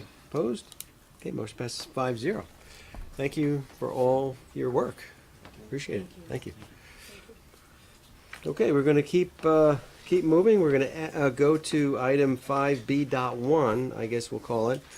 And that's the item we added to the agenda, which is about the request to lease a new trackless sidewalk plow. So, Dennis, if you could really take us through it, because we just, as you know, just got that in front of us. So. Yeah, I appreciate you adding this to the agenda. I know Evan took the hit for it, but it's partially my hit also for having this come in as a late request. But situation is this: we have two sidewalk plows that are existing. One is a 2001 trackless that we've used as a backup, so that one's 17 years old. One of the things we're going to be doing with that, it's got 2,400 hours on it. It's been well used. It is a quality machine. The village also has a trackless, which is much newer, and we're going to be going through that to replace what we can see: the worn fittings, hoses, electrical connections, the things that might cause us a problem. There's nothing that tells us how much more useful life we had out of it. It's a good backup machine, but it's not a primary machine. So our intent is to keep that.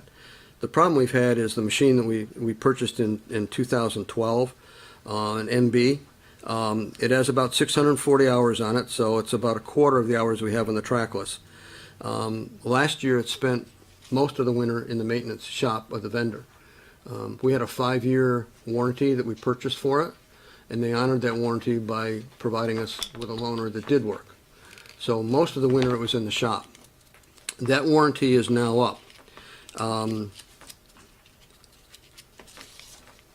And the machine, you can drive the machine. The problem is during the wintertime, it lacks the traction to be able to plow the snow. And there's a continuing series of issues between electrical and mechanical components to get the rear-wheel drives to drive when you get into a load situation.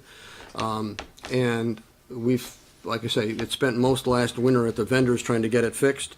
The problem that we have is the MB company was bought out by a company called AEBI Schmidt Holding AG in July of this year.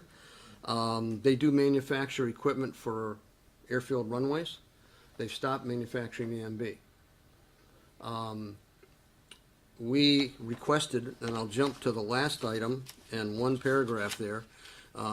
We have done a lot of work with, there's certain vendors that we deal a lot of work with on winter equipment. HP Fairfield and Viking Civvies, one's in Williston, one's up in Morrisville. They're both quality firms. I view this as kind of an Edsel situation. You can't blame the dealer for selling Edsels. They were what they were. In this case, I can't blame the dealer, but if you look at the last sentence of the letter they provided to us, it says, and I'll quote, and he went through what they did and whether they can get or not get repair parts, but in summary, with all the data above and not a firm direction from MB, if an opportunity presents itself to remove the MB from your fleet, I would do so. That's kind of specific. I didn't really expect I'd get that specific a letter, and we didn't help him write it. We sat down and said, what's your opinion on what we've got and where we go from here? So we did some inquiring. The MB was a relatively new machine, which obviously hasn't panned out for the company. If it was a good product, their holding company would continue to manufacture it. It obviously isn't. We're going to have a huge problem this winter, irrespective of this. This isn't really tied to the busing issue. This is tied to equipment that we need to do the job. So we did some scrounging and did some phone calls. And we started out, as Evan said, there was 5 machines. There was 2, and at 4:30 today, there was 1 left that we can lease. It's about a $151,000 piece of equipment. We can lease it for 5 years. It's a lease to own at about $32,000 plus or minus a year. When you do the math on that, because we had programmed, and I've given you a copy of our equipment replacement plan. If you go to one of the attachments, the first one is our existing plan, and it shows us replacing the sidewalk plow in 2022, 3 years out. If you flip the page, we've taken that purchase out of 2022 and started leasing it this year. And through savings on some of the other vehicles that we've purchased, Under the old plan, the old plan didn't reflect the savings, so I have to, that's what it is. But we're about 30,000 to the good because the sidewalk plow expenses to buy a new one would increase over the next few years anyway, just because of inflation and cost of product. So we're actually somewhat better off if we were to lease it now than we would be if we bought it a new one in 2022. What that then gives us is it gives us a new machine that will be able to stand up to the winter conditions. I'll continue to try to use the MB until it fails, which I have utmost confidence it will. And then we'll switch to the second trackless as the backup. One of our problems has been that we run the sidewalk plow up in the town center. We also have to run it down on Susie Wilson Road.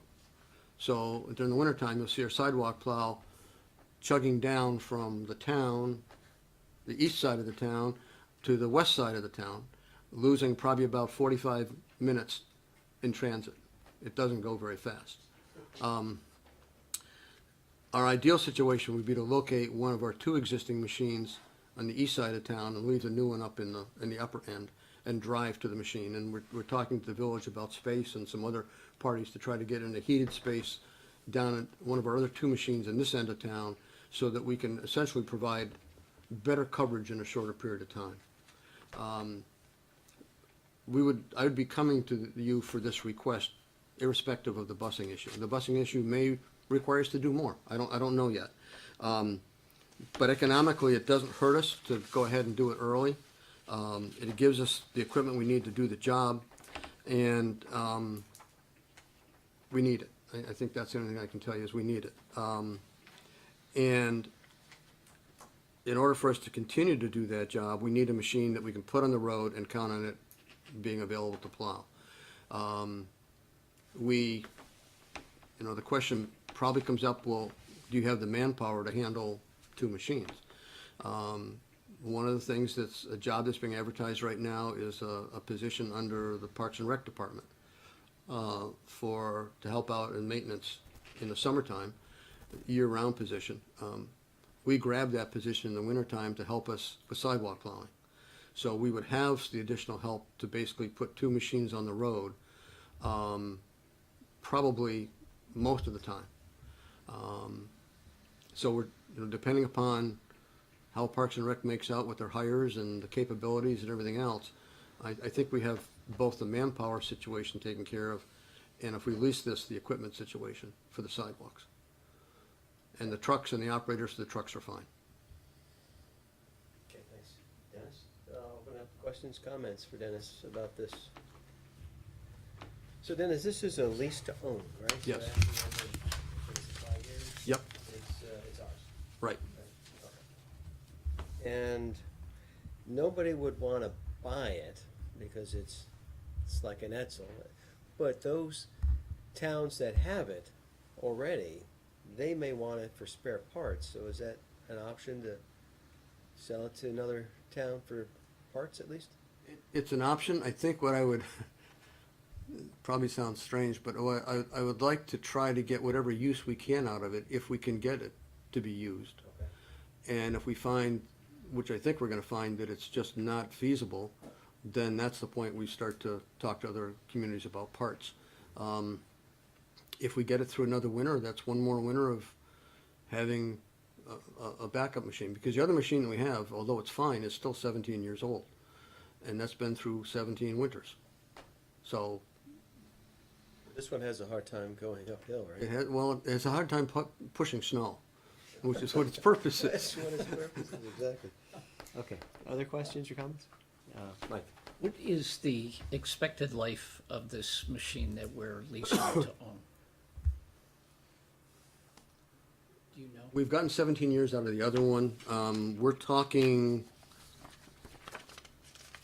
it's part of the equipment plan, but we showed about a 12-year life, because I'm looking ahead that if the MB were good, we're talking about replacing that in 2024, so that's like Right. a 12-year life. So that's what but we got 17 years out of the other one. So You know, at some point in time, it seems strange, but the price of the sidewalk plow is about the same price as a full-size pickup truck with plow and wing.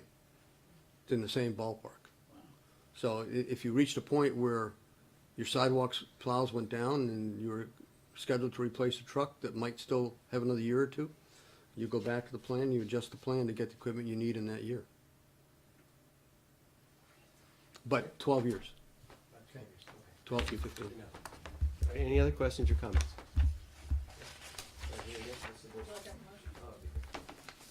move that the select board approve the 5-year lease to own purchase of a trackless M7 sidewalk plow, and that the Public Works equipment replacement schedule be modified to reflect this change through deletion of a sidewalk plow purchase in FYE 2022.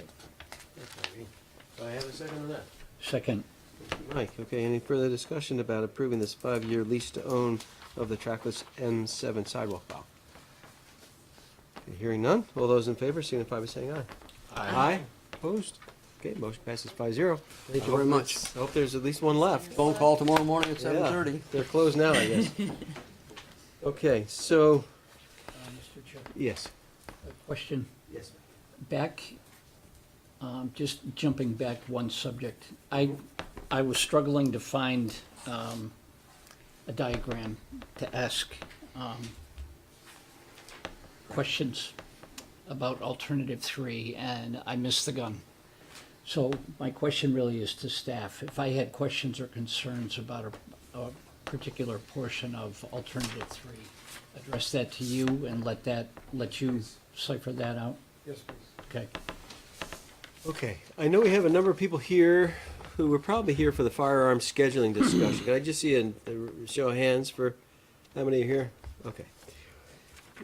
I know it's 8:30, but we haven't gotten to the firearms scheduling discussion. I think that could be relatively quick, I hope. So what I'd like to do, for the sake of the public, is to allow us to do that and then go to have Charlie Baker up after that, okay? Okay. So then, let's do that. Do we have to have a motion to, because we would skip over the proclam number G. Sure, why don't we do that? Yeah, just to make it complete. Okay, make a motion to rearrange the agenda to move item 5D below 5E. Right. Second. Thank you. Any further discussion about moving the proclamation to be the last item on the agenda? Okay, hearing none, all those in favor signify by saying aye. Aye. Aye, opposed? Okay, motion passes 5-0. Good suggestion, thank you. Okay, so Greg, we need to talk about scheduling next steps for firearms ordinance discussions. So the language is not ready for review yet, obviously. Once I started working on the language and taking some of the feedback that you gave on August 16th and actually getting into the ordinance, it's a little bit more complicated than just plugging in some dates.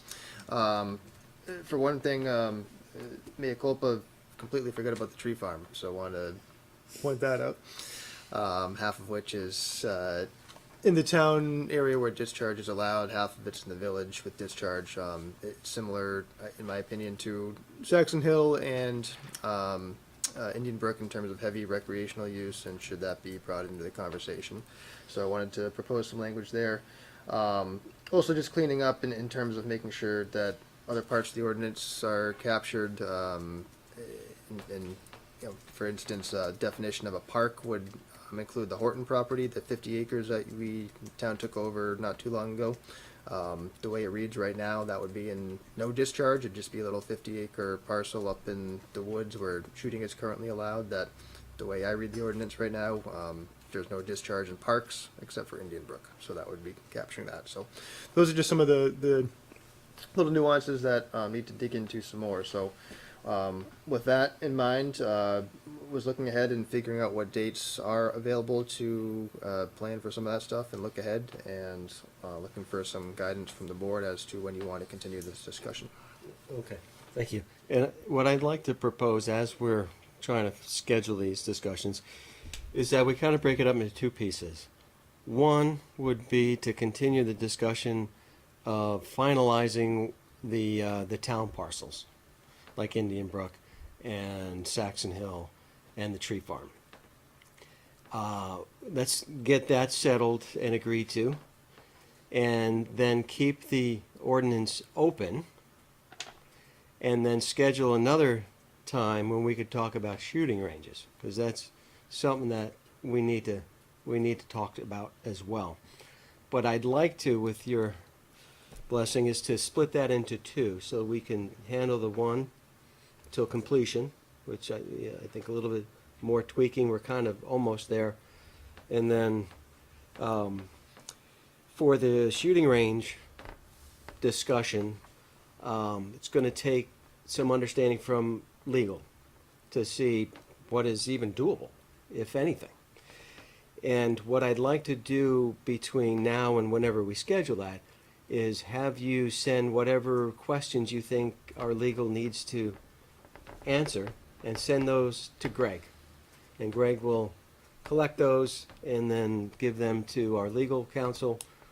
And when time comes for the discussion, we should be in a better place to really understand what he thinks is legal versus not, and then we can figure out what it is we can do, if anything. Is that okay? And then further clarification, we talked about wanting to have all 5 of us present in the room for these discussions. And I think, Elaine, you're out October 1. I have travel up to And I am now going to be out November 19th. So if we could take those 2 off the table, since we want to have a full complement, and then decide how we want to do the other discussions. And yes, we need to be sensitive because hunting season's coming, and we want people to be able to participate, but we have to kind of balance a lot of stuff. So with that, let's talk about the first part, when we want to have the discussion to finalize what we want to do with the town parcels. I mean, I would say October 15th would be the logical one, if that's. Greg can be ready. Okay. And for these discussions, knowing how popular they are with the public, we'd like to make sure that we have a place that has room to accommodate them, like you did last time. That was very good, with the microphones, all that good stuff.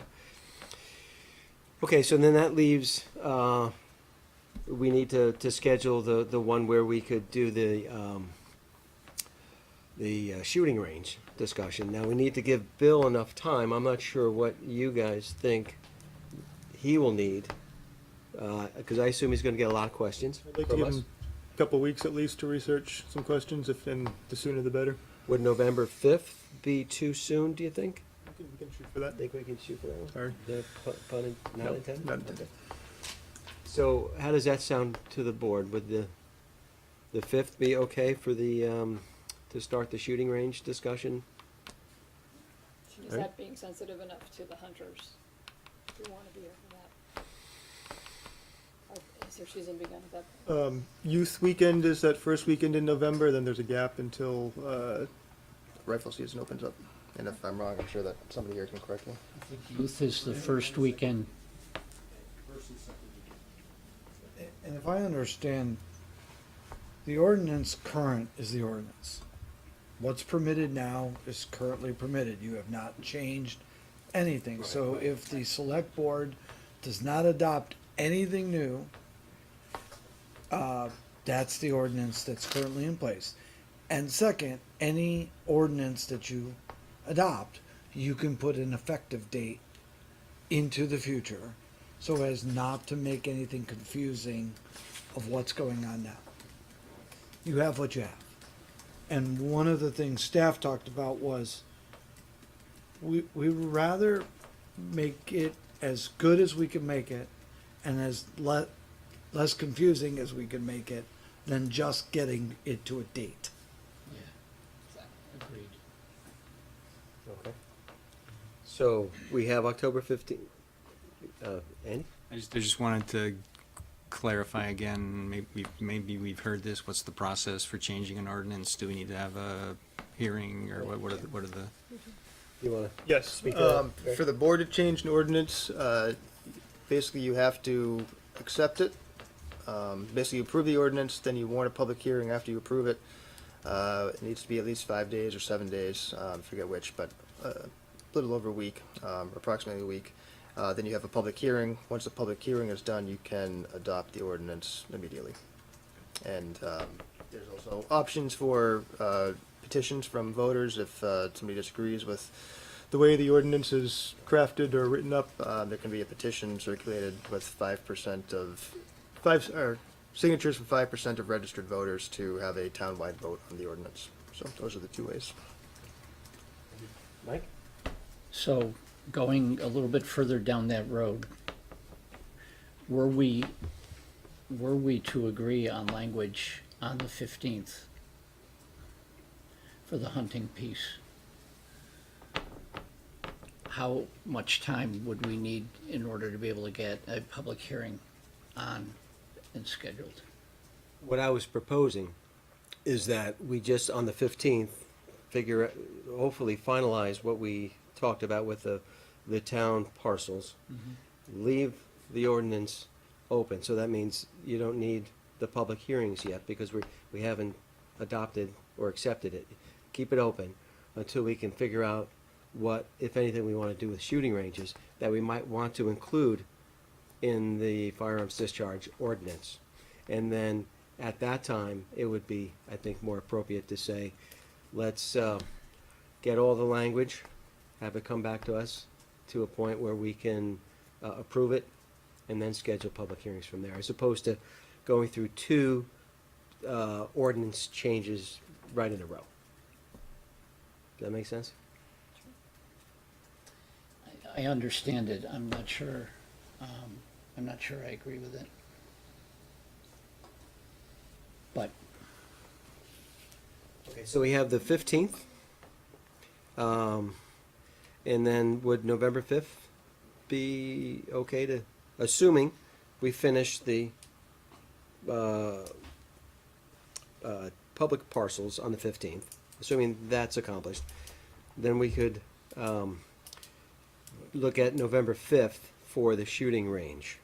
Now, if we're not done on the 15th, then I think we'll have to just bump the shooting range out until we finish that and use November 5th for the continuation. Does that make sense? Okay. All right. I guess we should have a motion that sort of codifies that. Want to take a stab? Well, I also want to just stay away from December. A lot of people are doing holiday preparations and travel, and I think that's a tough month to ask the public to come out to meetings. Okay, but So for well, what that's worth. yeah, well, we haven't gotten there yet, right? Hopefully we can do 15th and the 5th. Hopefully. But if we don't, then yeah, we should have that discussion about what the next date will be. Okay, so I'll be glad to make a motion that the select board plan to discuss firming up an ordinance for hunting on public parcels on October 15th, possibly to extend to November 5th. Otherwise, on November 5th, we would begin the discussion of shooting ranges Okay. themselves. Thank you, Irene. Do I have a second on that? Second. Thank you, Andy. Further discussion, Mike? so if we're gonna have a discussion on ranges, I would assume that we're gonna have the same type of public. We're gonna invite the public to weigh in, just like we did with the hunting on the public parcels. The public will play a role in that, yes. Yeah. Yeah, at our public meetings, yep. We'll have the information from legal. We can discuss what we think is appropriate. And as we did before, we can open it up to the public and certainly listen to what they have to say. And based on what we hear, make whatever changes we think is appropriate or not.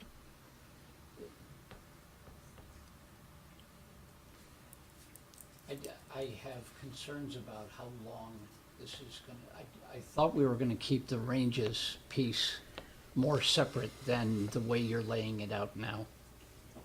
Well, if we're gonna do any changes to or consider changes to the shooting ranges, they would need to go into the firearms ordinance, the firearms discharge ordinance. So, and the conclusion might be that we don't wanna do any change to that, and then, okay, then we just deal with the public parcels, approve the language, and do the public hearings on that. But that was my thought, that if changes are gonna be proposed to the ranges, then they really would fit into this ordinance, the firearms discharge ordinance. I'm just wondering about the time of year and what, if we're gonna be calling for a public hearing on the ranges. I don't see that happening until late November, early December. Hello budget time, hello holidays. I wanna make sure that we do this at a point in time where as many of the public can participate as possible. Yeah, and we're certainly not to the public hearing point yet, but I would hate to delay this important discussion beyond Yep. these days. I'm not suggesting that for a minute. But you're right, we need to be sensitive to that. When time comes to schedule the hearings, we should have that discussion. You bet. Okay, great. Just want to add that the whole Play Speak and the public engagement process that happened over the summer also has a lot of comments on ranges, so direct your attention back to that. Excuse me. A little bit as well, just in preparation, just to remind you that those comments are out there and available too, in addition to. Any additional public comment or future meetings you have? Okay. So one more quick Yes. question, then we can vote. So we're to get questions to Greg tomorrow, if we want to. Yeah, let's Relative ask- to ranges. Starting tomorrow, but what's the date if we want to have this discussion? November 5th. And give Bill plenty of time? I'll give you a date.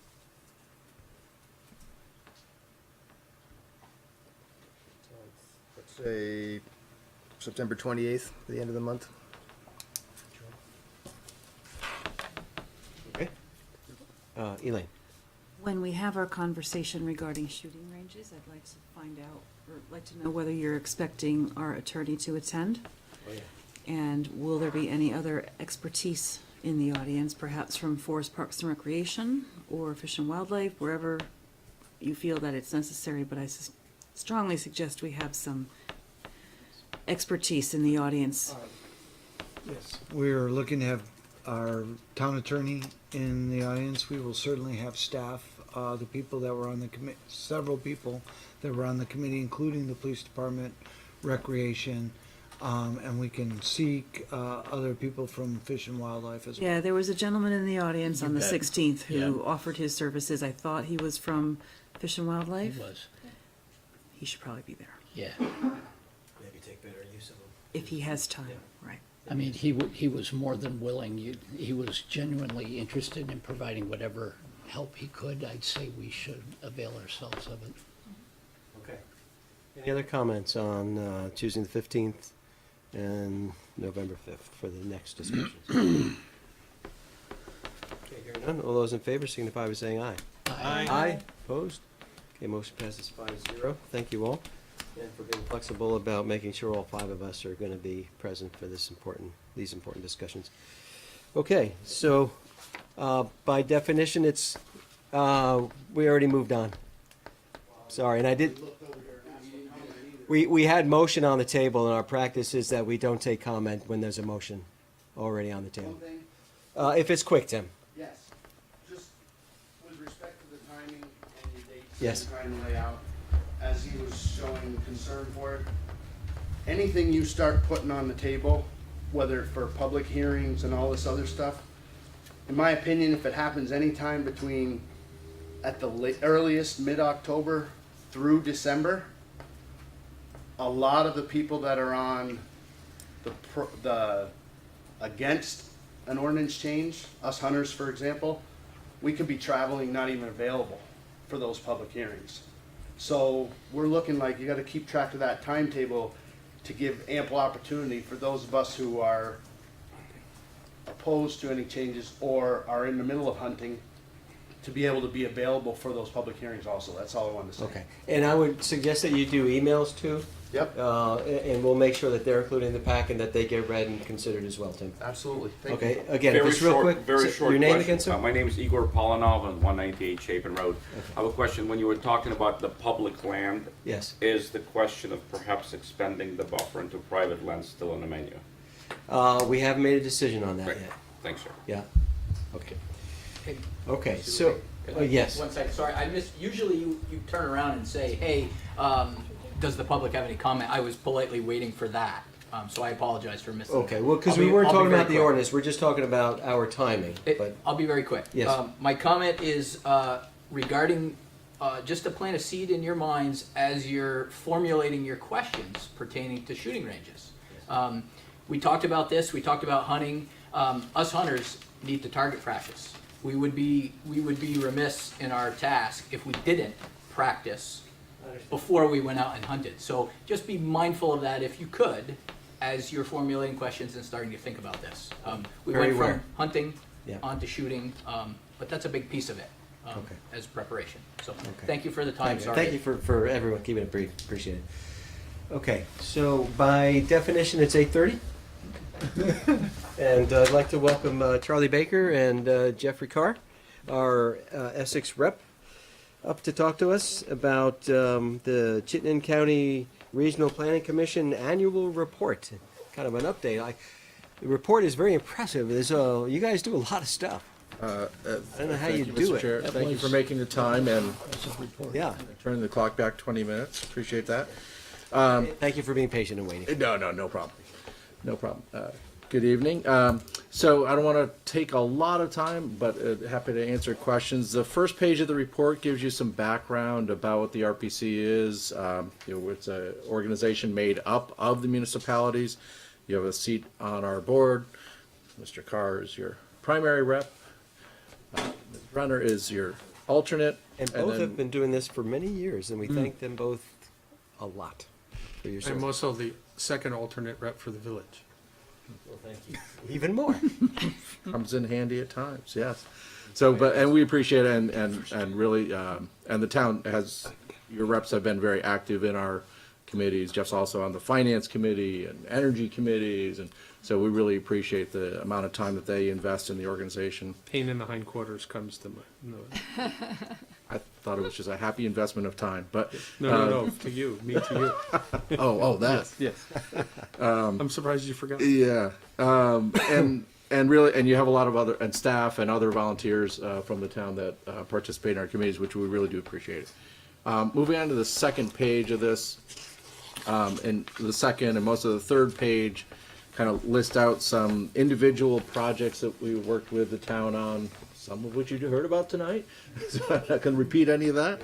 And I'm trying to look at some of the, most of them are transportation related things, because we have transportation planning funds that we're able to invest in the town, again, with your staff. A lot of work on water quality, stormwater planning, the new municipal roads general permit that's kind of tied into your MS4 permit.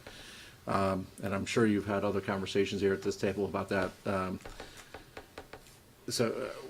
Any questions on any of those projects or anything? Yes. I wasn't sure if I should wait to the end, but if you're inviting questions now. Sure.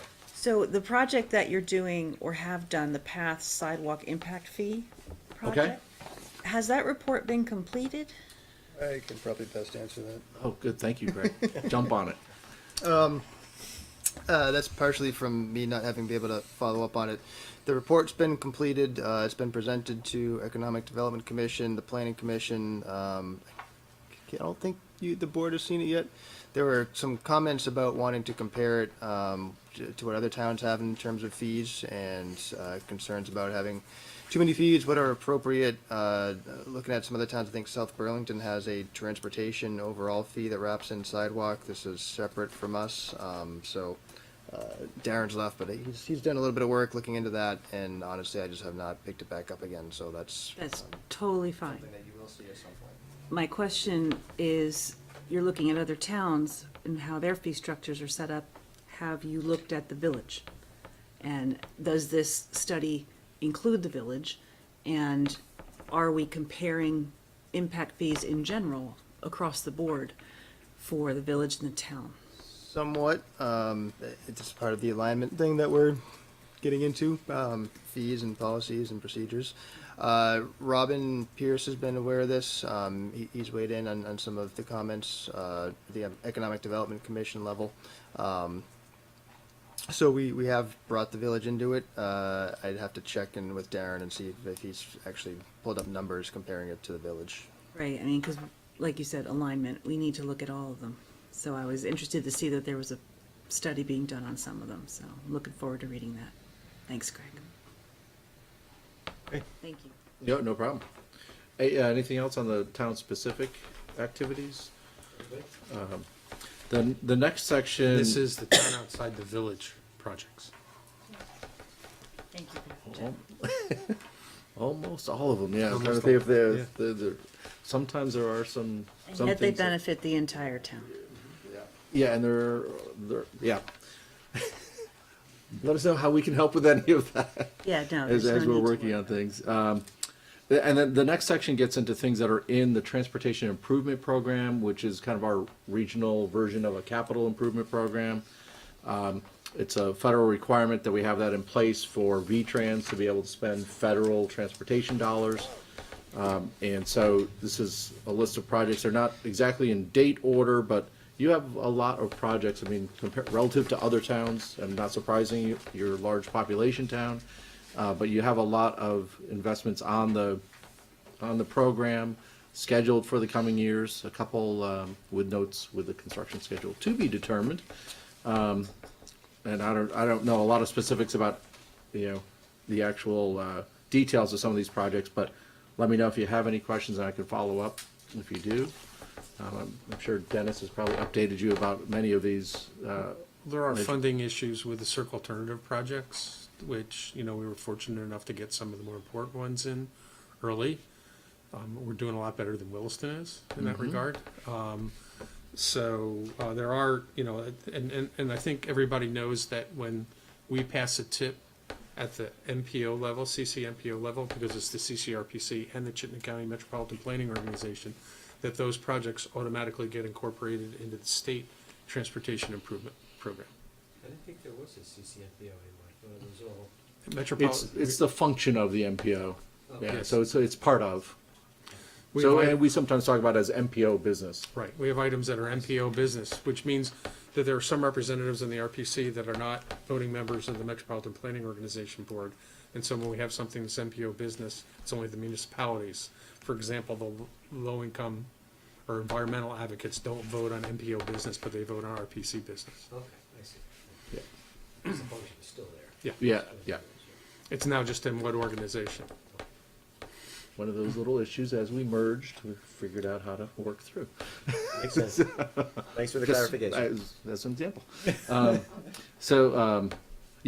really you do have, relative to the other towns, a large number of projects that came out of that Circle Alternatives process. No surprise, you're right in the middle of it.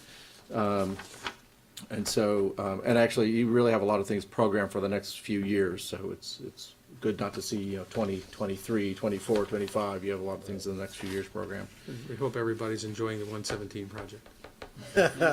Every day. Now that'll be done fall of How do 19? you like that cool mix that cool mix product on the roads? A little rough. Yeah. But It's a lot better than dirt. so that's planned to be done real quick. November. By fall November of 1st. 2019. Well, by November 1st, they're gonna hot mix it. That's my understanding. You can correct me if I'm wrong, Mr. Executive Director. And then they're gonna continue it from the Jericho line to Richmond next year. Evan, this has been on the books for a really long period of time. November 1st. Well, as long as the hot mix plant stays open. Yeah, into November. If it gets Okay. too cold, they can't. Right. No longer hot. They're trying. Let's put it that way. I Well, get it. they could stop hitting gas lines and things like that, yes, I understand. They have heated trucks for that? Twice. They have some small heated trucks, right? For hot mix? Okay, anyway, sorry. Yeah. We digress. We encourage them to complete this phase. Yeah. And they will say if we were more reasonable about the culvert, it would have been done last year. Touche. Moving on. Well, I don't believe that was Mr. Tisha's watch, though, was it? The last section deals with things that we do just kind of region-wide. There you'll see things about our ECOS regional plan and Metropolitan Transportation Plan that was just updated this spring. We host a legislative forum December of each year. We've been working on the Building Homes Together campaign to build more homes in the region, clean water work, public health work. Energy planning has consumed a lot of time over this last year. And thank you again, Irene, for all the time you put into that. neighbor rides, active transportation. We have a transportation survey that's coming out with the results next month, and some training and intelligent transportation system. So a variety of things that we work on region-wide. Happy to answer any questions on any of those if you have any. Yes, sir. Yeah, there's been a couple of gatherings of folks interested in housing issues. Yes, the housing convening, yep. And there hasn't been one in a while. Any knowledge of Well, what's going on? my staff would say that was my fault for building expectations that couldn't be delivered upon, and they would be right. It's your fault. Thank you. That's on the record, I hope. So we had a get together in the springtime, and I was kind of hoping we could have one before we really got into summer, and of course that didn't happen. And then we're working on one for this fall. So I think we'll end up having probably 3 a year or so, I think, if I recollect, I think one of the things that was coming out of the last conversation was a variety of towns were working on trust funds and how are those working, and so we didn't forget. Staff was just dealing with some capacity issues about how quickly they could deliver on promises I was making. So on that topic with the affordable housing Yeah. piece, are you looking at all types of housing, not just affordable? Yep. But because you want to have the whole spectrum Yep. well represented and available, right? Yeah. So when we, that was kind of kind of a bridge we crossed with the affordable housing partners, because they're obviously focused on that affordable housing market. But I'm focused on the whole. But housing we kind of got them to say, well, it's more than that, and we're going to have a better chance of getting more of the affordable if the whole market is working better. And so that 3,500 number is really the full market, with 20% of that hoping to be affordable. And so we're not hitting the mark on the affordable numbers, but we're doing pretty well on the overall supply issue, which is really, in my estimation, we're really undersupplied in our housing market. And so, it has dynamics where people have to drive an hour to commute to jobs back in Chittenden County because there isn't enough supply of housing here. So that was, we're trying to deal with that fundamental part, which obviously, just basic supply demand. We have more supply, that helps hold down price, escalation at least. And then, we can continue to building more. And so 2016, I think we built over 900 homes in the county. 2017, 600 something. So on average, we're exceeding the 700 a year pace the last couple of years. I mean, the total mix, there's a certain ratio that we need, right? And is that being looked at then to make sure that all those segments, Yeah, and it's hard to either predict or force what exactly happens, and so I'm sure you have housing developers in town that are, as are replacing either apartment buildings so we're getting a lot more rentals, I would say, lately. So there's definitely been a shift from maybe like the 90s and early 2000s where it was more single family homes to more multifamily. So, I look at it, I gotta say the housing market supply is kind of rebalancing. We're getting to smaller household sizes, and so smaller housing units. And Jeff, you look at the stuff as much or more than I do, so feel free to weigh in. So I'm not really looking to say what the developers are actually doing, but looking at the like a needs assessment to say, to have a healthy community, you want affordable housing so people can live where they work, but there's other levels too that we don't want to necessarily ignore. Yeah. And it'd be nice to know what those needs are, and then the developers will do what they think is, They have a role, they can afford. Max, it's called the filtering process, and availability across the entire price spectrum is important to a market to function effectively, because if you don't have choices for people to move out of their first home into the next level, you don't open up the starter homes for the people who are moving and forming households and moving into the beginning. And that's something that happens in the recommendation phase when you understand the dynamics of the marketplace. But Charlie's right. I mean, most of the shortage in numbers. This happened if you go back to 1980 and look at the number of people that was in every housing unit in our county. And you look at the number of people per housing unit in the 2010 census, almost the entire shortage is because there's fewer people per unit by a very significant amount. Not a lot, it's like about a half or 6/10 of a person. But when you spread it across a couple 100,000 units, you're talking real numbers of units. And what's happening increasingly is that you have an empty nest couple living in a 4-bedroom house who would love to downsize, but you can't find the unit to downsize, you can't find the quality that you want, so we sit in 4-unit houses with 2 people when it should be dealing with 6 people. Thanks, Jim. Yeah, and I think, you know, the part of the, when we do the analysis, what always comes out is a demand for like smaller single-family homes, right? I mean, those like the homes that were built in the 1950s that don't get built anymore. Small 3 bedrooms or something that you could downsize to, but they want to be right near the village center. And well, there's no more space for that, you know, and so we go up, you know, maybe you can do a condo instead. We have to change our view of the housing unit. It's no longer a single-family house with a white picket fence. The units have to go up vertically, and you know, unless you deal with that, we're going to continue to have the issues that we're having, and you want them to be around places where we have access to transportation. Yeah. And increasingly, you know, kids won't have access to a bus, or, you know, decent non-motor car transportation. And so far, as much as we support CCTA, we still are supporting lousy service. The other thing that was, I think, really interesting to me It's about not their that- fault. I'm not finding fault with CCTA. Well, There's enough money to go around. Yeah, and it's also, you know, kind of how dense we are. Yeah, Right, not or very not dense. dense. And the other interesting thing, I think, around the housing conversation is it was the second issue that was identified by employers that was kind of constraining their hiring.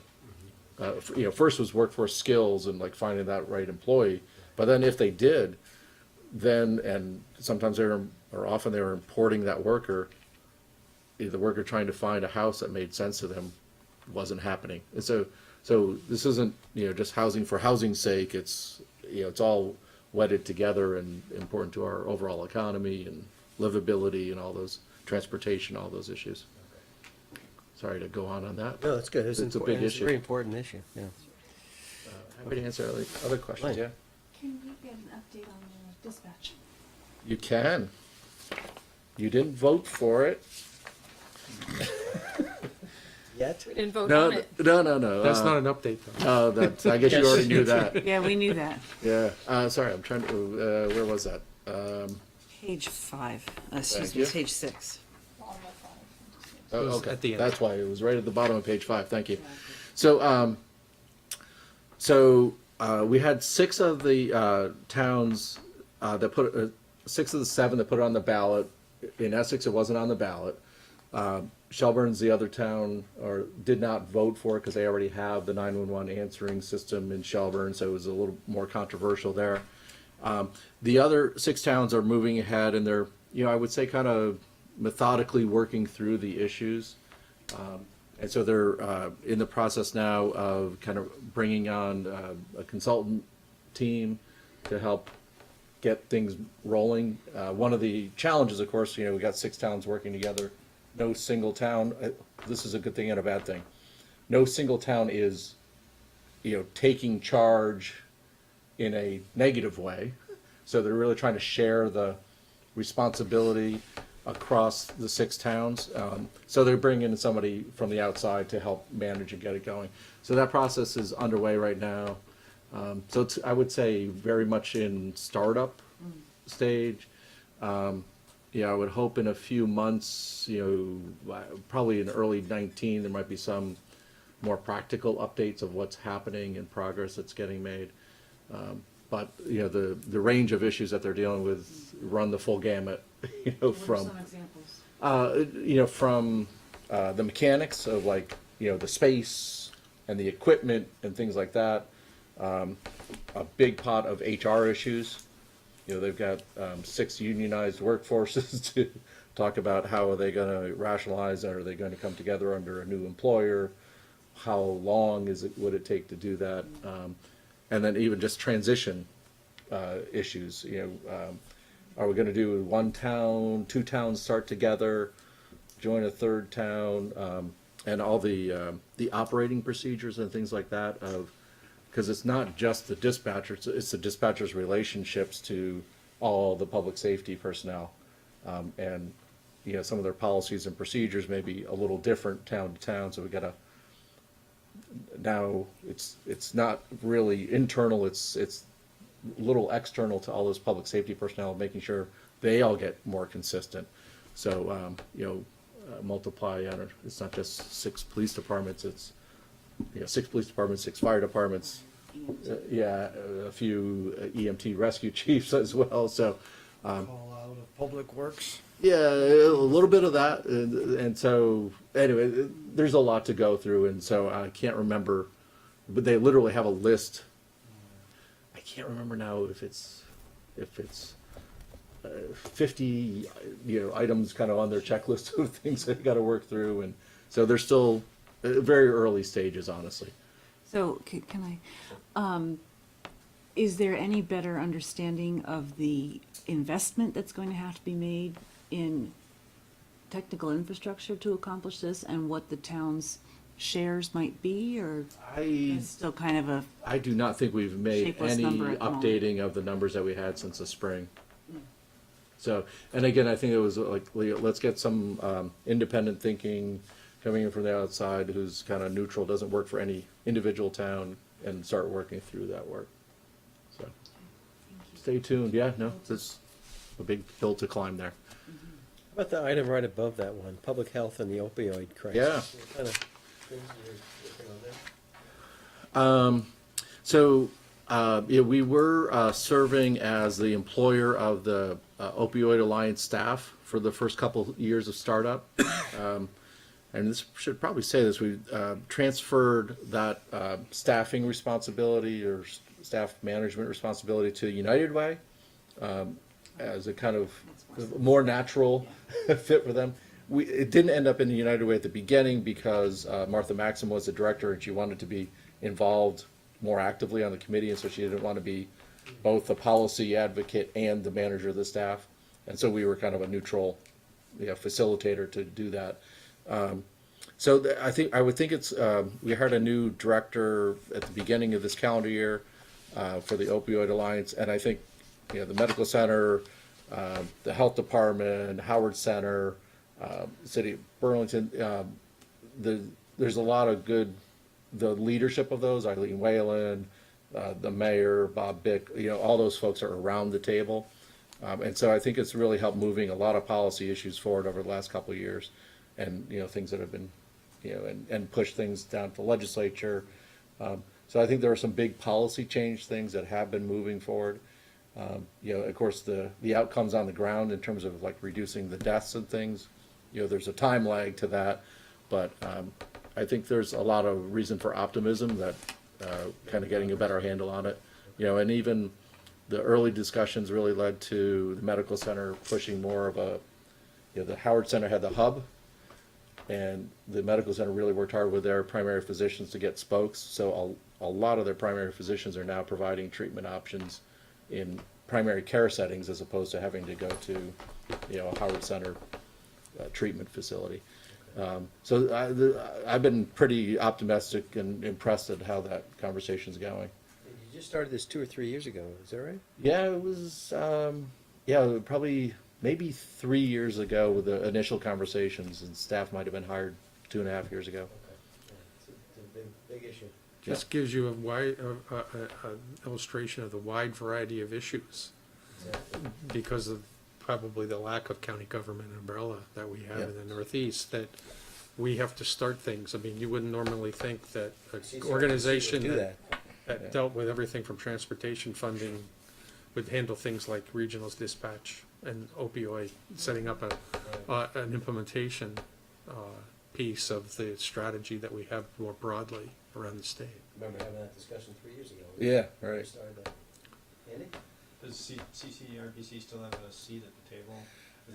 Yeah, I'm still at that table with thoughts of transitioning off before too long. So- No, for the opioid alliance.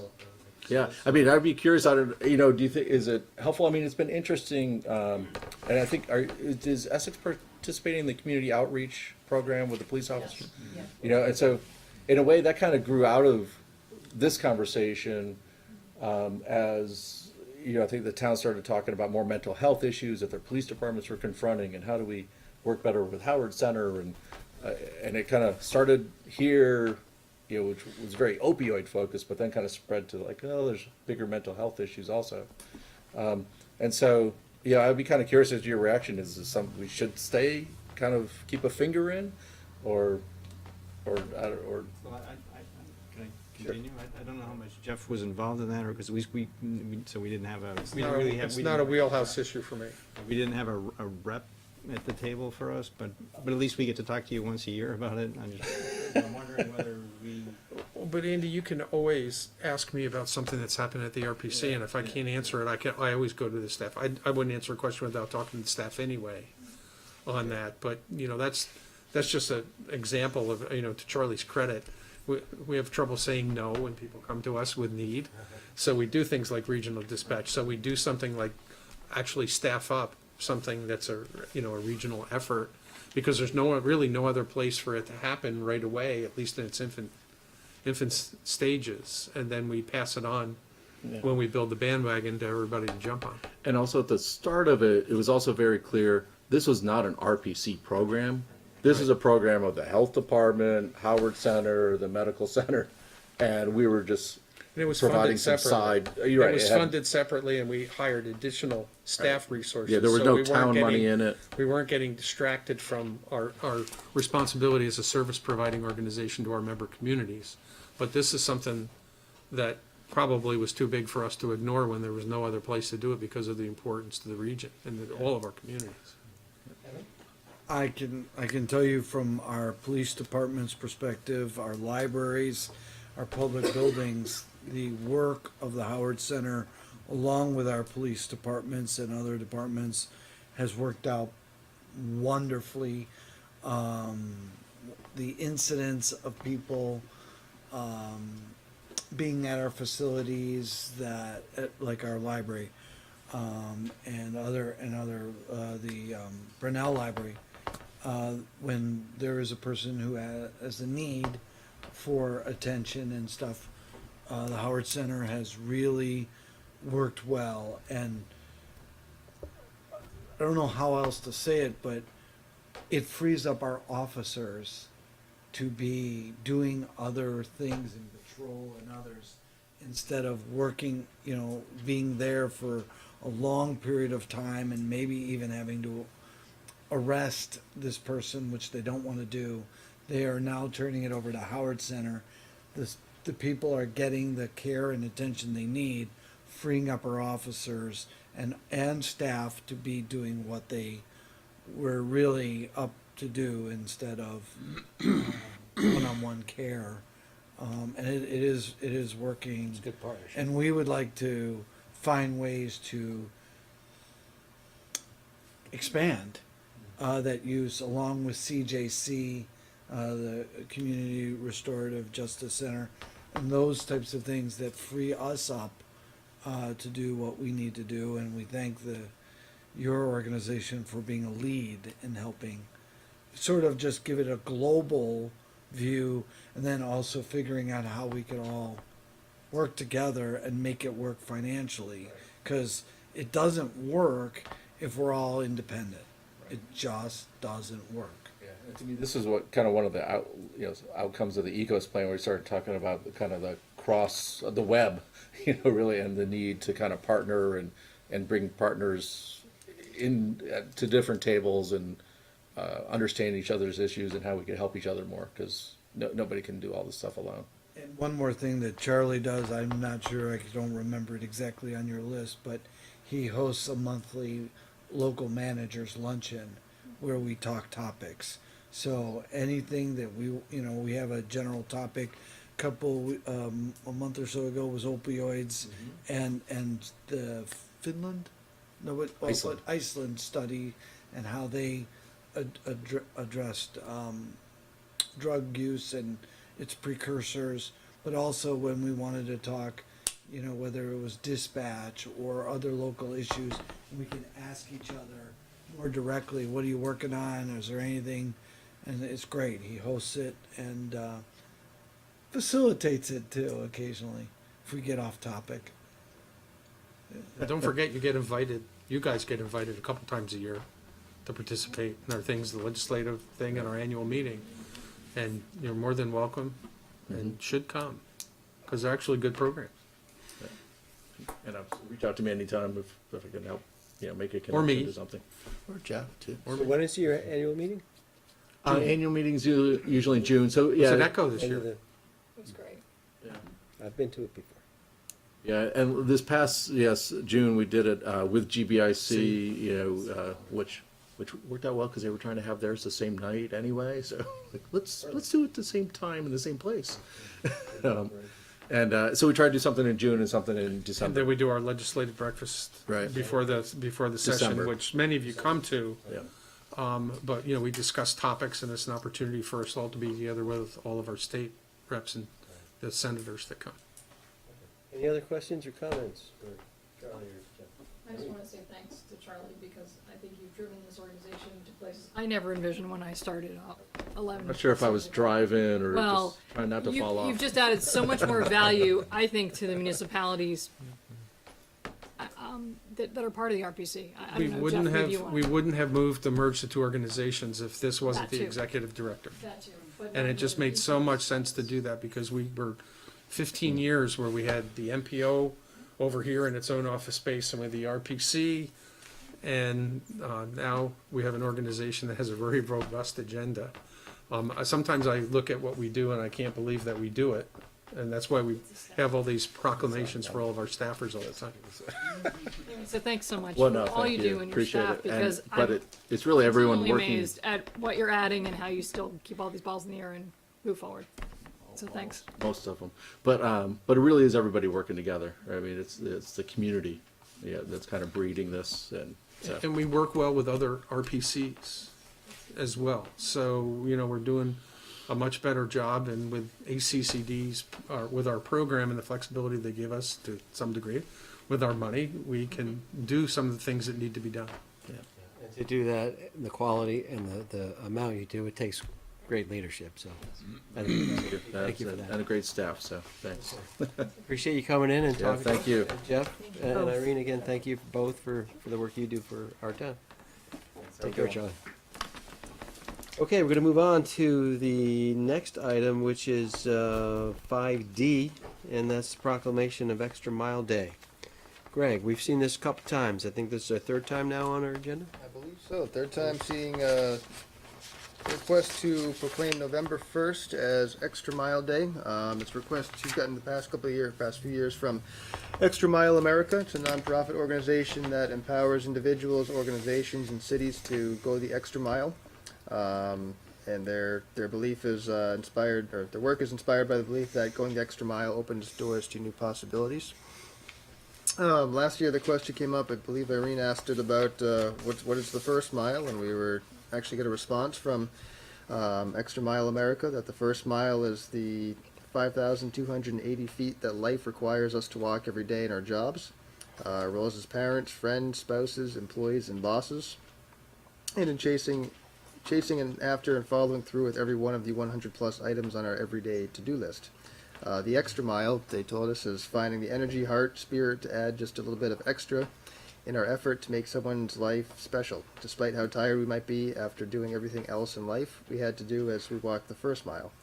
And it's going the extra mile where we find that we have the power to create the biggest smiles for others, and in turn, perhaps the biggest smile for ourselves too. So, this year, there's another proclamation, and we've been asked to proclaim Essex to celebrate Extra Mile Day on November 1st. Okay, we usually ask the clerk to read that. Sure, I'd be happy to. And then we can talk A proclamation. Whereas the town of Essex, Vermont is a community which acknowledges that a special vibrancy exists within the entire community when its individual citizens collectively go the extra mile in personal effort, volunteerism, and service. And whereas the town of Essex is a community which encourages its citizens to maximize their personal contributions to the community by giving of themselves wholeheartedly and with total effort, commitment, and conviction to their individual ambitions, family, friends, and community. And whereas the town of Essex is a community which chooses to shine a light on and celebrate individuals and organizations within its community who go the extra mile in order to make a difference and lift up fellow members of their community. And whereas the town of Essex acknowledges the mission of Extra Mile America to create 550 Extra Mile cities in America, and is proud to support Extra Mile Day on November 1st, 2018. Now therefore, the town of Essex Select Board does hereby proclaim November 1st, 2018 to be Extra Mile Day. The Select Board urges each individual in the community to take time on this day to not only go the extra mile in his or her own life, but to also acknowledge all of those who are inspirational in their efforts and commitment to make their organizations, families, community, country, or world a better place. Thank you. Elaine? Okay, comments, questions? All right. I like the aspirations that the founder puts forth. I wish that the whereases were more of a future tense. I don't believe that Essex has arrived yet here. And therefore, on behalf of those who remain invisible in this town, despite our passing this resolution each year, I'll once again decline to support this resolution. There are people here who are disenfranchised, unloved, lonely, those with ideas that challenge the establishment. We're just the ones who hold power here within these institutions. We're not there yet. I wish we were, but we're not. So hopefully some year I can support this. Thank you. Well, this is encouraging people to actually do that, to go. It is, but it also says that we're there in the whereases and we're not. So I will not vote for it because the whereases to me are not true yet. And I hope someday they will be. Okay. I always thought that aspirational was, you'll never get there. You just have to keep trying. Ed? I just wanted to comment that I'm impressed that they had a response and that it was so well written. I thank you for asking. And my proposed change would just be, instead of saying is in each of the whereases, to say strives toward being a community. And that's the change that I would propose, and that would help me to support it. But this is not, this is the national one that's used, not right there. If we take it as is or we don't approve it. Okay, so what's the board's pleasure? Ed? I move that the Select Board approve a proclamation declaring November 1st, 2018 to be Extra Mile Day. Thank you, Andy. Do I have a second? Second. Thank you, Mike. Any further discussion about approving the proclamation for the Extra Mile Day? Hearing none, all those in favor signify by saying aye. Aye. Aye. Opposed? Nay. Okay, motion passes 4-1. Thank you all for that. Okay, moving on to our last item of business, which are the minutes of July. We have 4 sets. First one is of July 18th, 2018. Do I have a motion for those? I would move approval of the minutes of July 18th, 2018 Select Board member corrections. Thank you, Irene. Okay, we'll start with page 1. I'll second that. Oh, sorry, thanks. Okay, good. Okay, we'll start with page 1. And page 2. On to page 3. 4. 5. Okay, and that's it. So, good. All those in favor of the July 18th, 2018 minutes as presented, signify by saying aye. Aye. Aye. Opposed? Okay, motion passes 5-0. Thank you, Irene. I would move that we approve the August 6th, 2018 minutes with Select Board member corrections. Thank you. Okay, do I have a second? Second. Thank you, Andy. Okay, we'll start with page 1, as we always do. Page 2. And 3. Andy? It's line, it starts at line 124. There's a motion, but there's no record of the vote. Right. I don't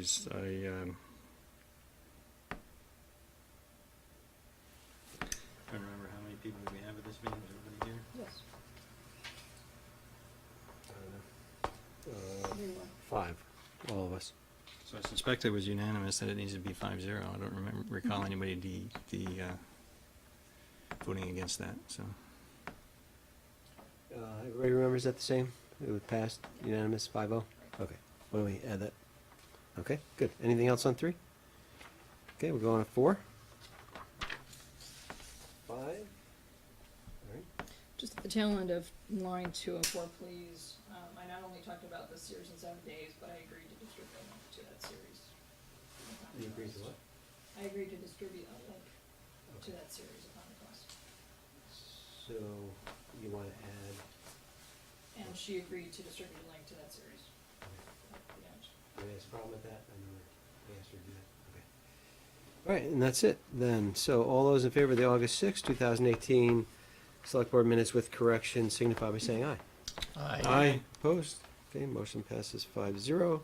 Take a motion for August 16, or, I move approval of the select board minutes of August 16th, 2018 with select board member corrections. Second. thank you, Irene and Andy. Okay, page 1, 2, 3, and 4. Page 5. All right. On line 221, I believe there's just some repeated language. After the word area, it repeats, and the current blue discussion area. So if we could delete those words, I think it would help make it easier to understand. Okay, do you see that, Greg? You were the one who said it, so. Okay, thanks. Anything else on 5? Page 6. Page 7. Okay, that's the last page. So all those in favor of the August 16th, 2018 Select Board minutes with correction signify by saying aye. Aye. Opposed? Okay, motion passes 5-0. Irene? I would move that we approve the select board minutes of August 20th, 2018 with select board member corrections. Okay, thank you. Do I have a second, Andy? Second, yes. All right, Sure. great. Page 1 and 2. Page 3. 4. Irene? A question on line 151, please. The next to the last word is abbreviation BFN, and I'm not sure what that stands for, if it's just a typo. Building No. facility, oh, building Probably needs be and a typo of BNA? BNA, I think. Okay, thank you. Building needs assessment? Yes. Okay. Thank you. All right, anything else on 4? 5? Okay, all those in favor of the August 20th, 2018 Select Board minutes with correction signify by saying aye. Aye. Aye. Opposed? Okay, motion passes 5-0. We're on to item 6 now, which is consent items. Do I have a motion to approve the consent agenda? So moved. Okay, who Second. wants that one? Second. Okay. So Irene was moved and Elaine seconded. Okay. Comments on the warrants? 3 sets of those, big stack. No comments? Okay. All those in favor of the consent agenda signify by saying aye. Aye. Aye. Opposed? Okay, that passes 5-0. Any comments on the reading file? Elaine? Is it comments on the reading file, or is it comments in general? I don't have any comments on the reading file, but I do have some things Okay, I'd well, like to tell the that would board. go under 7A, which would be board member comments, so that would be okay. May I? Yes. Two things. One is the governance subcommittee. Point of order, though, if Elaine is participating in the governance subcommittee, so-called subcommittee as a trustee member, should she be the one presenting to the select board on that topic? May I answer that? Questions you can talk about. May I answer that? Yeah. I was appointed secretary of the committee, so in terms of the role of my role on that committee, I think it's appropriate that I report what the committee's doing to the select board. I still struggle with the quorum question, so. You've addressed that. I mean, yeah, no, but if we're saying in one group, in one room, that she's not a select board member, but in this room on the exact same topic, exact same subject, the content of the meeting where she's not a select board member, we're considering her a select board member now in this meeting, reporting to us, how can we say that this is not an open meeting law violation to have a quorum of select board members in that meeting? We're gonna have to get our head around this. I'm just a okay? big Venn diagram. We're gonna have to get our head around this, right? Yeah, We've I been know. at it, I the lawyer weighed in. Our the our public subcommittee voted, is a public and we meeting. respect that, so. Our subcommittee is a public meeting. The public is welcome and has attended, and we produce minutes. I mean, I'm not sure what else we can do. It's not warned as a select board meeting, though. That's the issue. It's not And a it won't warrant. be, because it doesn't need to be. So I've had I understand your I've had concern. people who are watching on Channel 17 call me and tell me that I'm right on. Well, Our attorney has weighed in, and I know, So I know, but you can I don't know how to help you, Andy. weighed in. I'm tired of having this waste our time. We've settled this with the attorney. I know you don't like it. I'm okay with that, but we need to move on. I just wanted to give an update on the calendar. I'm gonna let Elaine finish her update, and then Andy, we can come to you with whatever. Thank you, Max. I just wanted to update the committee that we, due to some scheduling conflicts, we have not held our second meeting. And so we now have all our ducks in a row, and I sent out an email today with, I believe it was September 19th at 4 o'clock. So assuming Greg and Evan, or Greg or Evan can make that, that's when our next meeting will be. 19th? I believe that's what I sent out. Check your email. I saw the email. And I had one other item I wanted to bring up in case that's, Is it related to, it's not related to governance, it's something else. then I'd like to let Andy have his, okay, okay, so then go ahead. And Irene had her hand up on the topic. Did you want to say Do something? you have something, Irene, you wanna comment? Yeah, I can follow Andy's logic that if a board member is commenting on something when they are also a trustee, I think that the comment may have been more appropriate as part of public to be heard. I would be more than happy if it would make things a little easier from the framework of understanding to offer any commentary on the governance subcommittee at the public to be heard comment. And if it's even helpful, I'll go sit in the audience. Whatever works. It's a little ridiculous. Yeah. All right. That my sounds other- like a solution we can. I think we can all work with that. accept, so, well, that's good idea. Okay. And The you had other something else? comment I wanted to make was something about Channel 17. So, I'm not sure if you're aware, but when you watch our videos, our meetings on Channel 17, they use YouTube. And one of the reasons why Scott is so adamant about what we do with our microphones is because not only is it for the audience to hear us, but YouTube does transcripts, complete transcripts of all of our meetings. And when you watch them online, you just click the three little dots on the bottom of the video, and it gives you an open transcript option, and then you get the whole transcript of the meeting, and you also get you can toggle it by minute markers. So I just wanted to let everyone know that there's this transcript of our meetings that exists, as well as an audio-visual record of our meetings, and so we have plenty of supplementation of the work that we do. I thought you'd like to know that. Who knew? I know, I just discovered Who this knew? myself, so. Any other comments on the read file? Andy? In the same vein of, it's not actually a topic in the reading file, but the town fair is first week in October, and the early bird sign up ends on the 14th of September, this week. And so I just wanted to remind folks that if they'd like to go to the town fair, that you can save $5 if you sign up this week. And I would like to go, I would like to ask to go on Thursday. I'm still not available on Wednesday, which was the day of the annual meeting. So it looks like Mike, are you still available as the alternate?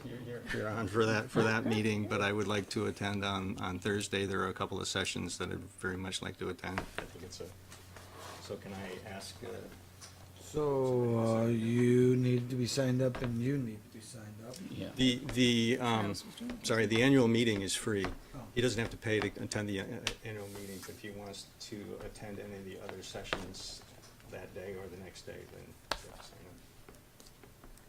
up. Okay. Irene? think I'm already signed up through Travis, right? Travis is gonna handle all that shit. I saw that email. Anybody else? I'm out of town. 12:30 on Wednesday. Otherwise, I wouldn't miss it for the world. The day after tomorrow. No, it is. This is the one that's in South Burlington. I will be October there. 3rd. Yeah, it's usually not up this far north. That's right. What date is it? October 3rd and It's 4th. October 3rd and 4th. The 3rd is the annual meeting, but it's just that the early bird thing expires Yeah, we gotta do that. this week. Yeah, and if we say $5, I can ask Travis to sign me up for Thursday. That's what I should do. does he have to ask Travis, or can you ask? We'll take care of it. Let staff take care of it. Thank you. Consider it done. Okay, Mike? Me too. No, not you, though. So you gotta clarify whether you wanna sign up for one day or both Right. days. Just the 3rd. Please. So Wednesday only, Right. and you're Thursday only. I'm Thursday. Well, and you're both days? I believe so, but I have to get back to Travis about that, because I have not been handling I'll be there for both those days. emails yet. Okay, anything else on reading? All right. So I just wanted to bring everyone's attention to the actual dates of the housing conference, because I'm not sure they were contained in Andrew Brown's message. So it is November 13th and 14th. We'll have conference out by then. Sounds good. All right, anything else? No executive session required, right? Absolutely. Okay, so I would entertain a motion to adjourn. So moved. Thanks, Mike. Second. Any further discussion about adjourning? Hearing none, all those in favor signify by saying aye. Aye. Opposed? Okay, we're done. Thank you, all.